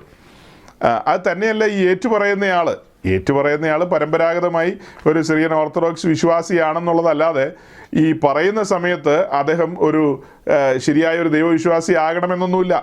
എനിക്കറിയാവുന്ന ധാരാളം ഫാമിലീസുണ്ട്. ഓർത്തഡോക്സ് ഫാമിലികൾ, മർത്തോമ ഫാമിലികൾ, കാത്തലിക് ഫാമിലികൾ, ഇങ്ങനെയൊക്കെയുള്ള ഒത്തിരി ഫാമിലികളിൽ അവരുടെ പേരൻസ് പലരും ഏത്തിസ്റ്റുകളുണ്ട്, അഗ്നോസ്റ്റുകളുണ്ട്, അങ്ങനെ പലതരക്കാരുണ്ട്. അപ്പോൾ ഒരു ചടങ്ങെന്നുള്ള നിലയിൽ ഇപ്പോൾ ഏത്തിസ്റ്റുകളാണെങ്കിൽ ഇതിനകത്ത് ചിലപ്പോൾ സഹകരിക്കില്ല. അല്ലാത്ത ആളുകളുണ്ടല്ലോ, പാസീവായിട്ടുള്ള ആളുകൾ, ദൈവം ഉണ്ടെങ്കിൽ ഉണ്ട് ഇല്ലെങ്കിൽ ഇല്ല എന്നൊക്കെ പറഞ്ഞിരിക്കുന്ന ആളുകൾ. ഈ മാമോദീസ കൊടുക്കാനുള്ള കുഞ്ഞിൻ്റെ അപ്പൻ്റെ അപ്പൻ എന്നുള്ള നിലയിലാണ് അങ്ങേരെ കൊണ്ടുവരുന്നത്. അങ്ങേർക്ക് ഈ കാര്യത്തിലൊന്നും ഒരു വിശ്വാസമില്ല, ഒന്നുമില്ല. അങ്ങനെയുള്ള എത്ര പേരെ വേണേലും ഡസൻ കണക്കിന് നിർത്തിത്തരാം. ഇതിലൊന്നും വലിയ കാമ്പും കഴമ്പൊന്നുമില്ല. സ്വർഗവും നരകമൊക്കെ ഇവിടെ തന്നെയാണ്. അതൊക്കെ നമ്മൾ ഉണ്ടാക്കുന്നതാണ് എന്ന് പറയുന്ന 100 കണക്കിന് ഓർത്തഡോക്സുകാരെ ഞാൻ പ്രസൻറ്റ് ചെയ്യാം. കർത്താവായ യേശുക്രിസ്തു മടങ്ങി വരുമെന്നൊന്നും വിശ്വസിക്കാത്ത ധാരാളം ഓർത്തഡോക്സുകാരുണ്ട്. അങ്ങനെയുള്ള ഓർത്തഡോക്സുകാർക്ക് മക്കളുണ്ടായിട്ടുണ്ട്. ആ മക്കൾ മുതിർന്നു, അവരെ കല്യാണം കഴിപ്പിച്ചു, അവർക്ക് കുട്ടികളുണ്ടായി. ആ കുട്ടികളെ പരമ്പരാഗത ചടങ്ങനുസരിച്ച് മാമോദീസയ്ക്ക് കൊണ്ടുപോകണം. ആ സമയത്ത് അയൽവക്കത്തെ അച്ചായനെ വിളിച്ചുകൊണ്ട് പോകാൻ പറ്റില്ല, ഈ അച്ചായനെ തന്നെ കൊണ്ടുപോകാൻ പറ്റുള്ളൂ. അതുകൊണ്ട് ഈ അപ്പൻ എന്ന് പറയുന്ന അദ്ദേഹത്തെ ഈ സഹോദരൻ കൊണ്ടുപോവുകയാണ്. തൻ്റെ കുഞ്ഞിൻ്റെ മാമോദീസയോടുള്ള ബന്ധത്തിൽ തൻ്റെ അപ്പനെയല്ലേ കൊണ്ടുപോകാൻ പറ്റുള്ളൂ. അയൽവക്കത്തെ അവറാച്ചനെ കൊണ്ടുപോകാൻ പറ്റുമോ? പുള്ളിനെ കൊണ്ടുപോയിട്ടൊന്നും കാര്യമില്ല. അപ്പോൾ അങ്ങനെ ഈ അപ്പനെയും കൊണ്ട് പോകുന്നു. അപ്പനെ സംബന്ധിച്ച് നമുക്കറിയാം, കൃത്യമായിട്ടറിയാം. അത് നമ്മുടെ കത്തനാന്മാർക്കും അറിയാം അപ്പൻ്റെ രീതി എന്നാന്ന്. പക്ഷെ നമ്മുടെ ചടങ്ങെന്നുള്ള നിലയിൽ ചടങ്ങ് പൂർത്തീകരിക്കണമല്ലോ. അപ്പോൾ അച്ഛൻ അത് പറഞ്ഞു കൊടുക്കും. അച്ഛൻ പറഞ്ഞു കൊടുക്കുന്ന അങ്ങനെ തന്നെ ഇദ്ദേഹം എന്ത് ചെയ്യും? ഏറ്റുപറയും. അങ്ങനെ ഏറ്റുപറഞ്ഞ് അവസാനം അതെല്ലാം കഴിഞ്ഞ് ആ ഭാഗത്തെ ആദ്യത്തെ സമയത്ത് കുഞ്ഞിൻ്റെ ഇടത്തെ കയ്യിൽ പിടിച്ചുകൊണ്ട് ഏറ്റുപറയും. അത് കഴിഞ്ഞ് അതിൻ്റെ അടുത്ത ഭാഗം കുഞ്ഞിൻ്റെ വലത്തെ കയ്യിൽ പിടിച്ചുകൊണ്ട് ഈ കാര്യങ്ങൾ ഏറ്റുപറയും. അപ്പോൾ ഇതെല്ലാം കണ്ടിട്ട് ഒരാൾ എന്നോട് ചോദിക്കുക, ഇത്ര സങ്കീർണമാണോ ക്രിസ്തീയ വിശ്വാസമൊക്കെ എന്ന്? അതാ പറഞ്ഞു വരുന്നത്. തിരക്ക് കൂട്ടല്ലേ, ബാക്കി പറയാം, നിങ്ങൾ ചുമ്മാ സങ്കീർണമാക്കല്ലേ. അപ്പോൾ അങ്ങനെ അതൊക്കെ കഴിഞ്ഞിട്ട് നമ്മൾ മാമോദീസ തൊട്ടിയുടെ അങ്ങോട്ട് പോവുക. മാമോദീസ തൊട്ടിയുടെ അങ്ങോട്ട് പോകുമ്പോൾ നമ്മുടെ ഡോക്ടർ അച്ഛൻ പറഞ്ഞിരിക്കുന്നത്, നമ്മുടെ യൂട്യൂബിലൊക്കെയുള്ള ഡോക്ടർ അച്ഛൻ പറഞ്ഞിരിക്കുന്ന ഒറ്റ കല്ലിൽ വെട്ടി തീർക്കണമെന്നുള്ളതാണ് മാമോദീസ കല്ല്. അത് നമ്മൾ പുറപ്പാട് പുസ്തകത്തിൽ വായിക്കുന്നില്ലേ, റഫീദീമിലെ പാറ, വെട്ടിയെടുത്ത പാറ, ആ പാറയാണ് മാമോദീസ കല്ലിൻ്റെ നിഴലായിട്ട് നിൽക്കുന്നതെന്ന്. എൻ്റെ കർത്താവേ, അതെങ്ങനെ ഒപ്പിക്കാൻ പറ്റും? പുസ്തകത്തിൽ എഴുതിയിരിക്കുന്നത് സ്നാനത്തിൻ്റെ മുൻകുറി എന്ന് പറയുന്ന ചെങ്കടൽ കിടക്കുന്നതായിട്ടാണ്. രഫീദീമിലെ പാറയെ അടിച്ചതും അവിടെ നിന്ന് വെള്ളം ഒഴുകിയതൊന്നും സ്നാനത്തിൻ്റെ മുൻകുറിയായിട്ടൊന്നും നമുക്ക് കാണാൻ കഴിയില്ല. BDMTH അല്ല കേട്ടോ, +5 എന്ന് പറഞ്ഞാൽ എത്രയായി? 7 5 അല്ലേ? 7 അല്ലേ? അതെ. അപ്പോൾ +5 എന്ന് പറഞ്ഞാൽ 7 5 12. ഞാൻ കഴിഞ്ഞ ദിവസങ്ങളിലൊക്കെ ഇങ്ങനെ പറഞ്ഞു. 5 പിന്നെ 2 അങ്ങനെ 7 + 5 എന്ന് പറഞ്ഞാൽ 12 അപ്പോൾ 12 ആയി കഴിഞ്ഞിട്ടാണ് പറയുന്നത് രഫീദീമിലെ പാറ മാമോദീസയ്ക്ക് മുൻകുറിയാണെന്നൊക്കെ. അപ്പോൾ നമുക്ക് സ്വന്തമായിട്ട് ബൈബിളൊക്കെ അച്ചടിക്കാനായിട്ട് പ്രാപ്തി ഉണ്ടെങ്കിൽ അതിനകത്ത് അങ്ങനെയൊക്കെ ആക്കാം. ഇപ്പം നിലവിലുള്ള ബൈബിളിൽ വിശുദ്ധ അപ്പോസ്തലന്മാർ എഴുതി വെച്ചിരിക്കുന്നത് അങ്ങനെയല്ല. ധന്യനായ പൗലോസിലേക്ക് പറയുന്നത് എന്തെന്നാ, ഇതാണ് മാമോദീസയ്ക്ക് മുൻകുറി എന്ന്. ഏതാ? ചെങ്കടൽ കടന്നത്, അതാണ് മാമോദീസയ്ക്ക് മുൻകുറി. അല്ലാതെ ഈ പറയുന്ന രീതിയിലുള്ള കാര്യങ്ങളല്ല. ഓക്കെ, അപ്പോൾ നമ്മളിപ്പോൾ കാണുന്നത് ഏതൊക്കെയോ രീതിയിൽ ഫാബ്രിക്കേറ്റ് ചെയ്ത കാര്യങ്ങളാണ്. അത് എനിക്ക് തോന്നുന്നു ചിലയിടത്ത് പ്ലാസ്റ്റിക്കോ ചിലത് വേറെ എന്തൊക്കെയോ മെറ്റീരിയലുകളൊക്കെയാണ് യൂസ് ചെയ്യുന്നത്. എന്തും ആകട്ടെ, അതൊന്നും ഒരു തർക്കത്തിലേക്ക് പോകണ്ട. ഏത് വിധത്തിലാണെങ്കിലും പൗലോസ് പറഞ്ഞ പോലെ വെള്ളം മുക്കുകയോ തളിക്കുകയോ എന്തെങ്കിലുമൊക്കെ ചെയ്യുന്നുണ്ടല്ലോ. അപ്പോൾ അതുകൊണ്ട് നമുക്കിനി കാര്യത്തിലേക്ക് കിടക്കാം. അപ്പോൾ നമ്മളങ്ങനെ ആ മാമോദീസയുടെ ആ ഒരു ഭാഗത്തേക്ക് വരുമ്പോൾ ഞാൻ കഴിഞ്ഞ ആഴ്ചത്തെ തുടർച്ചയാകട്ടോ പറയുന്നത്. കഴിഞ്ഞ ആഴ്ച 1-2 വീഡിയോസൊക്കെ കാണിച്ചിരുന്നു. അപ്പോൾ ആ വീഡിയോസൊക്കെ കാണിച്ചെങ്കിലും കാര്യമായിട്ട് എക്സ്പ്ലെയിൻ ചെയ്യാൻ കഴിഞ്ഞില്ല, കാരണം സമയം മുന്നോട്ട് പോയതുകൊണ്ട്. അതിൽ ആദ്യത്തെ വീഡിയോ നമ്മൾ കാണിച്ചത് മർത്തോമാ സഭയിലെ മാമോദീസയോടുള്ള ബന്ധത്തിൽ അതിൻ്റെ ഒരു ചുരുക്ക ഭാഗമാണ്, മുഴുവനൊന്നും കാണിച്ചില്ല, ഒരു അല്പഭാഗം. ആ കാണിച്ചതിൻ്റെ പിന്നിലുള്ള ഉദ്ദേശം ഇവർ ഈ ഏറ്റുപറയുന്ന വിഷയം, കുഞ്ഞിനു വേണ്ടി തലത്തൊട്ടപ്പന്മാർ ഏറ്റുപറയുന്ന കാര്യത്തെക്കുറിച്ചാണ് നമ്മളവിടെ പറഞ്ഞത്. അത് പറഞ്ഞപ്പോൾ ഒരു കാര്യം വിട്ടുപോയി കേട്ടോ. ഒരു കാര്യം അന്ന് പറഞ്ഞതാണെങ്കിലും ഒന്നുകൂടെ റിപ്പീറ്റ് ചെയ്യേണ്ടതുണ്ട്, നിശ്ചയമായി റിപ്പീറ്റ് ചെയ്യണം. ഈ ഏറ്റുപറയുന്ന സമയത്ത് സാത്താനെ ഉപേക്ഷിച്ച് മശിഹായെ സ്വീകരിക്കുന്ന കാര്യമൊക്കെ പറയുന്നുണ്ട്. അങ്ങനെ വരുമ്പോൾ ഈ 1 കൊരിന്ത്യർ 7:14 ബാലൻസ് ചെയ്യുമെന്ന് എനിക്കൊരു സംശയം വരുന്നു. നിങ്ങൾക്ക് അങ്ങനെയുള്ള സംശയം വല്ലതും ഉണ്ടോ? ഷിജിപാസ് ഒന്ന് വായിച്ച് കേൾപ്പിച്ചേ. 1 കൊരിന്ത്യർ ലേഖനം, 1 Corinthians chapter 7 verse 14. അവിശ്വാസിയായ ഭർത്താവ് ഭാര്യ മുഖാന്തരം വിശുദ്ധീകരിക്കപ്പെട്ടും അവിശ്വാസിയായ ഭാര്യ സഹോദരൻ മുഖാന്തരം വിശുദ്ധീകരിക്കപ്പെട്ടും ഇരിക്കുന്നു. അല്ലെങ്കിൽ നിങ്ങളുടെ മക്കൾ അശുദ്ധർ എന്ന് വരും, ഇപ്പോഴോ അവർ വിശുദ്ധരാകുന്നു. റൈറ്റ്. അപ്പോൾ 1 കൊരിന്ത്യർ ലേഖനം 7:14 നമ്മൾ വായിച്ചു കേട്ടു. വിശ്വാസിയായ ഭർത്താവിൻ്റെ കുഞ്ഞ് വിശുദ്ധീകരിക്കപ്പെടുകയാണ്, അവൻ വിശുദ്ധനാണെന്നാണ് വായിക്കുന്നത്. അങ്ങനെയെങ്കിൽ ഈ 7:14 മുൻനിർത്തിക്കൊണ്ട് ഞാൻ ചോദിക്കുകയാണ്, ഇങ്ങനെ നിങ്ങൾക്ക് ജനിച്ച ഈ കുഞ്ഞുമായിട്ട് ഈ പള്ളിക്കകത്തേക്ക് വരുമ്പോൾ ഈ കുഞ്ഞിൽ എപ്പോഴാണ് സാത്താൻ കയറിയത്? സാത്താനെ ഉപേക്ഷിക്കുക എന്ന് വെച്ചാൽ തലത്തൊട്ടപ്പൻ്റെ കൂടെയുള്ള സാത്താനെ ഉപേക്ഷിക്കുന്ന കാര്യം അല്ലല്ലോ ഏതായാലും പറയുന്നത്, കുഞ്ഞിൻ്റെ കൂടെയുള്ള സാത്താൻ്റെ കാര്യം പറയുന്നത്. അപ്പോൾ ഈ കുഞ്ഞിലെങ്ങനെയാണ് സാത്താൻ്റെ ബാധയോ അല്ലെങ്കിൽ എന്താ പറയുക സാത്താൻ്റേതായ ഒരു പൊസഷനൊക്കെ എങ്ങനെയാണ് വരുന്നത്? അത് ഒന്നും മനസ്സിലാകുന്നില്ല. അപ്പോൾ ഇത് ബാലൻസ് ആകുന്നില്ലെന്നേ. ഞങ്ങൾ യുക്തിവാദികളൊന്നുമല്ല, യുക്തിക്കനുസരിച്ച് വചനം കൂട്ടിമുട്ടണം, അത് നിർബന്ധമാണ്. അത് കൂട്ടിമുട്ടുമായിരുന്നെങ്കിൽ നമ്മൾ അവിടെ തന്നെ നിന്ന് ഈ ഓർത്തഡോക്സിലും മർത്തോമയിലും മറ്റ് സംവിധാനത്തിലൊക്കെ നിന്ന് കുരിശു വരച്ചുകൊണ്ട് നമ്മൾ കാലം പോക്കിയാനെ. ഇപ്പോൾ എന്തുകൊണ്ടാണ് 2 ചുവട് മുന്നോട്ട് വെച്ചതെന്ന് ചോദിച്ചാൽ ഇതൊന്നും കൂട്ടിമുട്ടുന്നില്ല. നമ്മൾ പറയുന്നതും ചെയ്യുന്നതുമായ കാര്യങ്ങൾ കൂട്ടിമുട്ടാതെ വരുന്നത് കൊണ്ടാണ്. അപ്പോൾ ചോദിക്കുക എല്ലാം തികഞ്ഞത് പെന്തിക്കോസാണോന്ന്. ഇപ്പോൾ വന്നിരിക്കുന്ന കോഴ്സ് പെന്തിക്കോസാണ്, അതൊക്കെ ശരി തന്നെയാണ്. ഇവിടെയും പല കാര്യങ്ങളും കൂട്ടിമുട്ടുന്നില്ല. പക്ഷേ അടിസ്ഥാന വിഷയങ്ങളിൽ കൂട്ടിമുട്ടിക്കുന്നവരുണ്ട്, മുട്ടാത്തവരുമുണ്ട്. അത് ഒത്തിരി ആൾക്കാർ അവിടെ ഈ കുട്ടികളെ മാമോദീസ കൊടുക്കുന്ന പോലെ തന്നെ ആരെങ്കിലുമൊക്കെ വന്നു കഴിഞ്ഞാൽ വരുന്നവനെയൊക്കെ പിടിച്ച് സ്നാനപ്പെടുത്തി വിടുന്നൊരു സിസ്റ്റമൊക്കെ ചില ഉദ്ദേശിമാരുടെ കയ്യിലുണ്ട്. അവർ ഒളിമ്പിക്സിൽ പങ്കെടുക്കാൻ പ്ലാനുള്ള ആൾക്കാരാണ്. ഒളിമ്പിക്സിൽ ഇനി പുതിയൊരു ഐറ്റം വരുന്നുണ്ട്, ഏറ്റവും കൂടുതൽ ആളുകളെ സ്നാനപ്പെടുത്തുന്നവർക്കൊരു മെഡൽ ഒളിമ്പിക്സിൽ കൊടുക്കുമെന്ന്. അപ്പോൾ അതുകൊണ്ട് ഇവർ മുന്നമേ ഇങ്ങനെ കൂടുതൽ ആളുകളെ സ്നാനപ്പെടുത്താൻ വേണ്ടി, പിന്നെ അതിൻ്റെ പേരിലുള്ള ലഡുവോ ജിലേബിയോ കിട്ടുമെന്നും എനിക്കറിയില്ല. അപ്പോൾ എൻ്റെ പഠനത്തിലും അറിവിലും അതൊന്നും കൂട്ടിമുട്ടുന്ന പരിപാടിയല്ല. ആദ്യം രക്ഷയാണ്, അതൊക്കെ സ്ഥാപിക്കാൻ നമുക്ക് കഴിയുമെന്നേ വചനത്തിൽ നിന്ന്.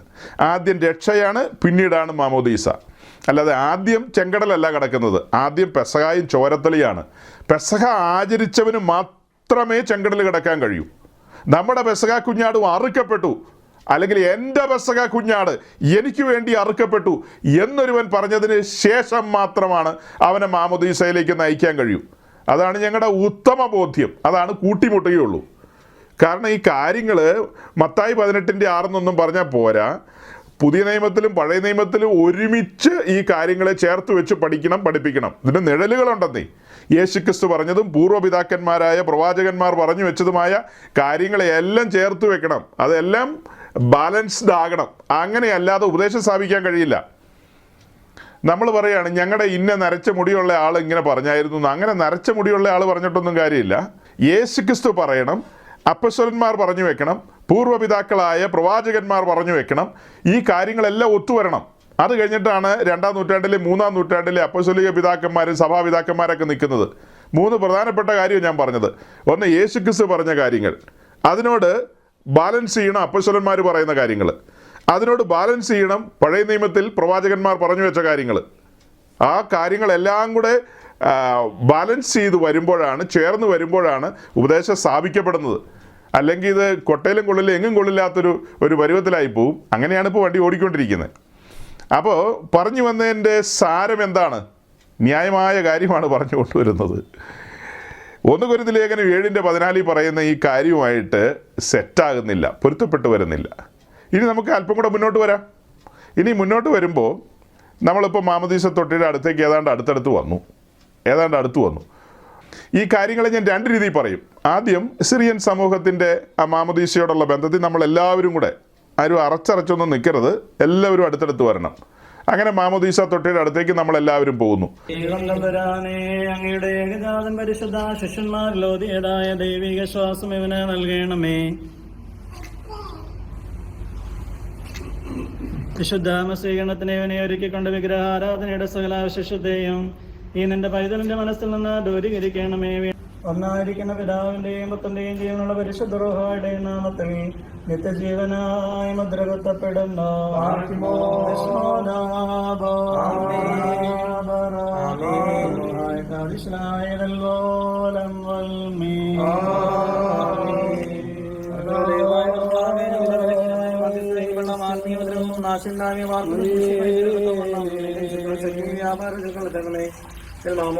നിന്റെ ദാസന് നിന്റെ തിരുവിഷ്ടത്താലും നിന്റെ ഏകപുത്രന്റെ മനുഷ്യ സ്നേഹത്താലും നിന്റെ പരിശുദ്ധാത്മാവിന്റെ വ്യാപാരത്താലും ഈ നാശരഹിതമായ ഭൂതലജാതികളെ ഹാലേലൂയ ചേർത്തു സലിലം യോഹന്നായി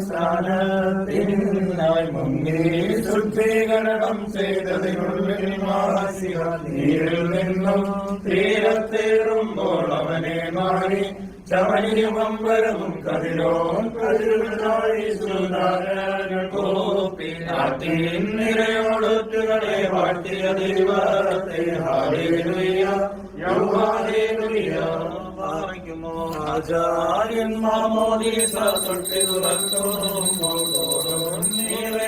ആശ്ചര്യം വാനിൽ മണ്ണയെഴുതി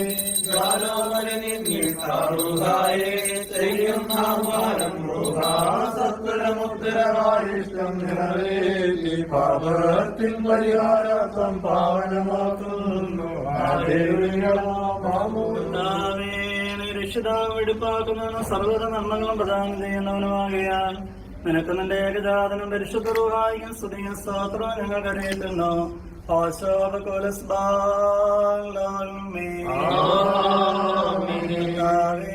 വെള്ളത്തിന്റെ നേരെ തിരിഞ്ഞതിനെ ശ്രദ്ധീകരിക്കണമേ.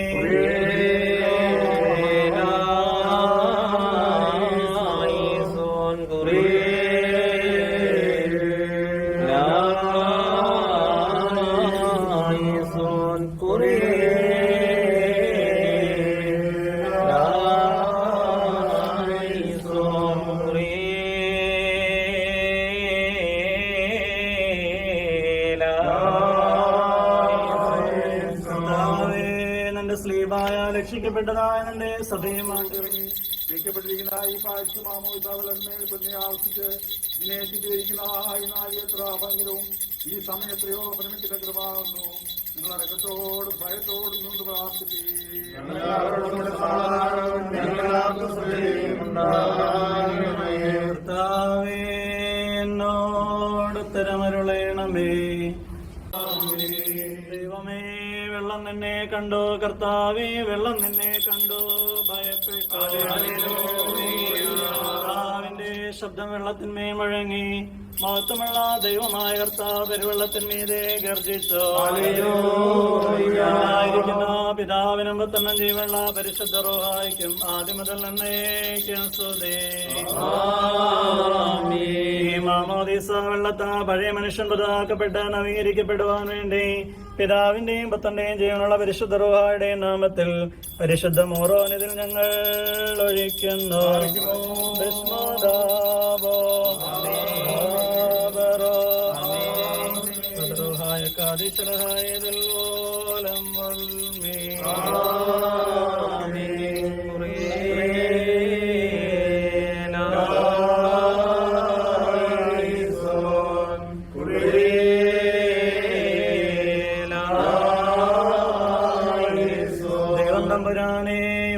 കൃപയാൽ പുതുക്കപ്പെട്ട് ശ്രേഷ്ഠനായി തീരുകയും നിന്റെ കൃപയാൽ നിറയുകയും നിന്റെ ദിവ്യകൽപ്പനകൾ പാലിക്കുകയും ഞങ്ങളും ഇവനും കൂടി നിനക്ക് നിന്റെ ഗജാതനും പരിശുദ്ധ റൂഹായിക്കും സ്തുതിയും സ്തോത്രവും കരേറ്റുകയും ചെയ്യുമാറാകണമേ.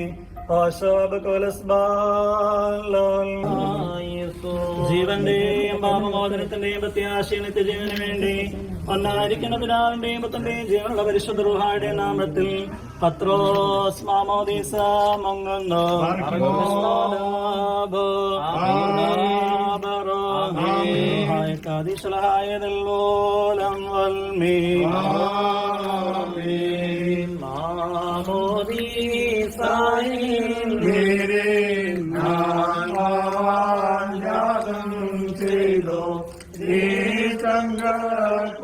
അപ്പോൾ സഹോദരങ്ങളെ, നിങ്ങൾ ഈ വീഡിയോ കണ്ടല്ലോ. ഈ വീഡിയോയിൽ കഴിഞ്ഞ ആഴ്ച നമ്മൾ പറഞ്ഞതിൻ്റെ ഒരു ബാലൻസാണ്. കുഞ്ഞുമായിട്ട് മാമോദീസയോടുള്ള ബന്ധത്തിൽ മാമോദീസ തൊട്ടിയുടെ അടുക്കിലേക്ക് വരുന്നതും തൊട്ടിക്ക് വേണ്ടി പ്രാർത്ഥിക്കുന്നതും അതിനകത്തേക്ക് വെള്ളവും പിന്നെ മൂറോനും ഒക്കെ ചേർത്ത് ഒഴിക്കുന്നതും, അത് കഴിഞ്ഞ് അത്യാവശ്യ കാര്യങ്ങളൊക്കെ പറഞ്ഞ് അതിലേക്ക് ശുശ്രൂഷകൻ അഥവാ പട്ടക്കാരൻ അതിലേക്ക് ഊതുന്നു. അങ്ങനെ അതൊക്കെ ചെയ്ത് പിന്നീട് കുഞ്ഞിനെ വാങ്ങി കുഞ്ഞിനെ അതിനകത്ത് ഇരുത്തി കുറച്ച് വെള്ളം തൻ്റെ കൈകൊണ്ടെടുത്ത് ഇങ്ങനെ കുറച്ച് തുള്ളികൾ മാത്രം കുഞ്ഞിൻ്റെ തലമേൽ ഇങ്ങനെ ഒഴിക്കുന്നു. ഓരോരോ കൂട്ടങ്ങളുടെയും വ്യത്യസ്തമാകട്ടോ. ചിലരൊക്കെ എന്തോ ഒരു മഗ് പോലെ അതിനകത്ത് എടുത്തിട്ട് ഇങ്ങനെ തളിക്കുന്നത് കണ്ടിട്ടുണ്ട്. എല്ലാവരുടെയും വ്യത്യസ്തമായ രീതികളാണ്. ഓക്കെ, അപ്പോൾ ഇവിടെ നമ്മൾ കണ്ടത് സിറിയൻ സമൂഹത്തിൻ്റെ ഒരു രീതിയാണ്. അതിൽ തന്നെ ചെറിയ വ്യത്യാസങ്ങളൊക്കെ കാണുമായിരിക്കാം. ഏതായാലും പൊതുവായിട്ട് നമ്മൾ ഈ കാര്യങ്ങൾ കാണിക്കുന്നത് എന്തിനെന്ന് ചോദിച്ചു കഴിഞ്ഞാൽ, ഇപ്പോൾ ആ ആളുകളെയൊക്കെ നമുക്ക് പ്രദർശിപ്പിക്കാൻ പറ്റത്തില്ല. കാരണം വേറെ ആളുകളുടെ വീഡിയോസ് ആണല്ലോ അത്. അതുകൊണ്ട് അതൊക്കെ മാസ്ക് ചെയ്തുകൊണ്ട് വേണം അതൊക്കെ ചെയ്യാനായിട്ട്. മുൻ സമയങ്ങളിൽ നമ്മുടെ പ്രിയപ്പെട്ട അച്ഛൻ്റെ വീഡിയോ ഒക്കെ കാണിച്ച സമയത്ത് നമുക്ക് അച്ഛനെ മാസ്ക് ചെയ്യാനായിട്ട് പറ്റിയില്ല. ആളെ കൃത്യമായിട്ടങ്ങ് ഫുൾ വീഡിയോ തന്നെ അങ്ങ് കാണിക്കുകയായിരുന്നു. അന്ന് നമ്മുടെ ഈ കാര്യങ്ങളൊക്കെ കൈകാര്യം ചെയ്തുകൊണ്ടിരുന്ന പുള്ളിക്ക് ഈ കാര്യത്തെക്കുറിച്ചൊന്നും ഒരു ചുക്കും ചുണ്ണാമ്പും അറിയാൻ മേലായിരുന്നു. പുള്ളിയെ കഠിനമായി നമ്മൾ ശാസിച്ച് ഈ കാര്യങ്ങളൊക്കെ കൃത്യമായി പഠിച്ചിട്ട് വേണം ഈ പരിപാടിക്ക് ഇറങ്ങാനെന്ന് പറഞ്ഞു. അതിനുശേഷം പുള്ളി അത് എങ്ങനെയോ പഠിച്ചുകൊണ്ട് വന്നു. അതിന് ശേഷമുള്ള വീഡിയോയിൽ അച്ഛനെ നമ്മളിങ്ങനെ മാസ്ക് ചെയ്താണ് കാണിച്ചത്. കാരണം ഒരു വീഡിയോയിൽ ഒരു 2-3 മിനിറ്റ്സ് അച്ഛൻ സംസാരിക്കുന്ന നമ്മൾ കാണിച്ചിരുന്നു. എനിക്ക് തോന്നുന്നു 2-3 ആഴ്ച മുമ്പുള്ളതാണ്, 3-4 ആഴ്ച മുമ്പുള്ള വീഡിയോയിൽ അതിൽ അച്ഛൻ എനിക്കൊരു അഡ്വൈസ് തരുന്നുണ്ട്. പാസ്റ്റർ സജി, ഇങ്ങനെ ഈ യൗവനക്കാരെ നമുക്ക് പറഞ്ഞു പറ്റിക്കാനായിട്ട് ഒത്തിരി പറ്റത്തില്ല. അവർ നമ്മളോട് ചോദ്യം ചോദിക്കും. ഈ ബൈബിൾ മാത്രം മതി, ബൈബിളിനാണ് ആധികാരികത എന്നൊക്കെയുള്ള ആ കാര്യത്തിൽ നിന്ന് മാറി നമ്മൾ സഭാപിതാക്കന്മാരെയും അതുപോലെ അപ്പോസ്തലിക് പിതാക്കന്മാരെയും ഒക്കെ കേൾക്കണം. സിനഗോസുകളെ കുറിച്ച് പഠിക്കണം. അങ്ങനെ വേണം ഇങ്ങനെ വേണം എന്നൊക്കെ പറഞ്ഞു വന്നത് ഡയറക്റ്റ് നമ്മൾ അച്ഛൻ്റെ ആ ശബ്ദം തന്നെ കേൾപ്പിച്ചു വന്ന്. ആ സമയത്ത് എന്താ പറയുക, അച്ഛൻ്റെ ഫേസൊക്കെ മാസ്ക് ചെയ്തിട്ടാണ് ആ വീഡിയോ പോയത്. അപ്പോൾ ആ വീഡിയോയോടുള്ള ബന്ധത്തിൽ ആളുകൾ അത് ഏത് കൂട്ടത്തിൽപ്പെട്ടാന്നറിയില്ല, എനിക്ക് തോന്നുന്നു പെന്തിക്കോസ് സൈഡിലുള്ള ആൾക്കാരായിരിക്കും. അവർ വന്ന് കമൻറ്റ് ചെയ്തു. അവർ കമൻറ്റ് ചെയ്തിരിക്കുന്നത്, നിങ്ങൾ വലിയ വർത്തമാനമൊന്നും പറയണ്ട, നിങ്ങൾ മുഖം മൂടി വെച്ചിട്ടല്ലേ ഈ കാര്യമൊക്കെ പറയുന്നതെന്ന് അച്ഛനോടാണ് പറയുന്നത്. നമ്മുടെ വീഡിയോ, നമ്മളിട്ടിരിക്കുന്ന ഫുൾ വീഡിയോ, അതിനകത്ത് അച്ഛൻ്റെ ഒരു 2-3 മിനിറ്റ്സ് ഉള്ളൊരു ഭാഗം, അത് നമ്മൾ അച്ഛൻ്റെ മുഖം മാസ്ക് ചെയ്തിട്ടാണ് കാണിച്ചത്. അപ്പോൾ അതിന് ഏതോ കക്ഷികൾ അവർ പെന്തിക്കോസുകാരാണെന്നാണ് എൻ്റെ ഒരു ചിന്ത. കാരണം അച്ഛനെതിരെയാണ് പറയുന്നത്. അച്ഛനെതിരെ എന്താ പറഞ്ഞത്? അച്ഛൻ മുഖം മൂടി വെച്ചോണ്ടാണ് ഈ വർത്തമാനമൊക്കെ പറയുന്നതെന്ന്. പാവം പിടിച്ച അച്ഛനിതെല്ലാം അറിയുന്നുണ്ടോ? മുഖം മൂടിയത് നമ്മുടെ ആൾക്കാരാ, അതായത് നമ്മുടെ വീഡിയോ അപ്ലോഡ് ചെയ്തവരാണ് അച്ഛനെ അങ്ങ് ഡയറക്റ്റ് കാണിക്കേണ്ട എന്നോർത്ത് മുഖം മാസ്ക് ചെയ്തത്, അതായത് മൂടി വെച്ചത്. അപ്പോൾ അതിനും ആൾക്കാർ വന്ന് എന്താ പറയുന്നത്, വലിയ അച്ഛനാണത്രേ, എന്നിട്ട് മുഖമൊക്കെ മൂടി വെച്ചിട്ടാണ് വന്ന് പ്രസംഗിക്കുന്നത്. ധൈര്യം ഉണ്ടെങ്കിൽ മുഖം മൂടി ഒക്കെ വിട്ടിട്ട് പുറത്തു വരാനാണ് പറയുന്നത്. നമ്മൾ എന്ത് ചെയ്യുമെന്ന് എനിക്കൊരു പിടിയില്ല. ഇതിനേക്കാളും കച്ചറ ചോദ്യമായിട്ട് ഓർത്തഡോക്സുകാരും വരും. ഈ രണ്ട് കൂട്ടരും കാരണം ഓർത്തഡോക്സുകാർക്കും പഠനമില്ല, ഇന്നത്തെ പെന്തിക്കോസുകാർക്കും ഒരു കാര്യത്തെക്കുറിച്ചും വേണ്ട വിധത്തിലുള്ള പഠനങ്ങളോ കാര്യങ്ങളോ ഇല്ല എന്നുള്ളതാണ് അതൊക്കെ വെളിവാകുന്നത്. എന്തെങ്കിലും ഒരു സാമാന്യ ജ്ഞാനം ഉണ്ടെങ്കിൽ അങ്ങനെ പറയുമോ? കാരണം ഇത് അച്ഛൻ്റെ ചാനലിലല്ല ഈ വീഡിയോ വന്നിരിക്കുന്നത്, മറ്റൊരാളുടെ ചാനലിലാണ്. അപ്പോൾ അവർ അച്ഛൻ്റെ ശബ്ദം അവർക്ക് കേൾപ്പിക്കണം. അപ്പോൾ തന്നെ അച്ഛനെ സേഫായ സോണിൽ നിർത്തുകയും ചെയ്യണം. അതുകൊണ്ടാണ് അങ്ങനെ ചെയ്തതെന്ന് ചിന്തിക്കാനുള്ള ഒരു സാമാന്യ ജ്ഞാനം പോലും ആളുകൾക്കില്ല.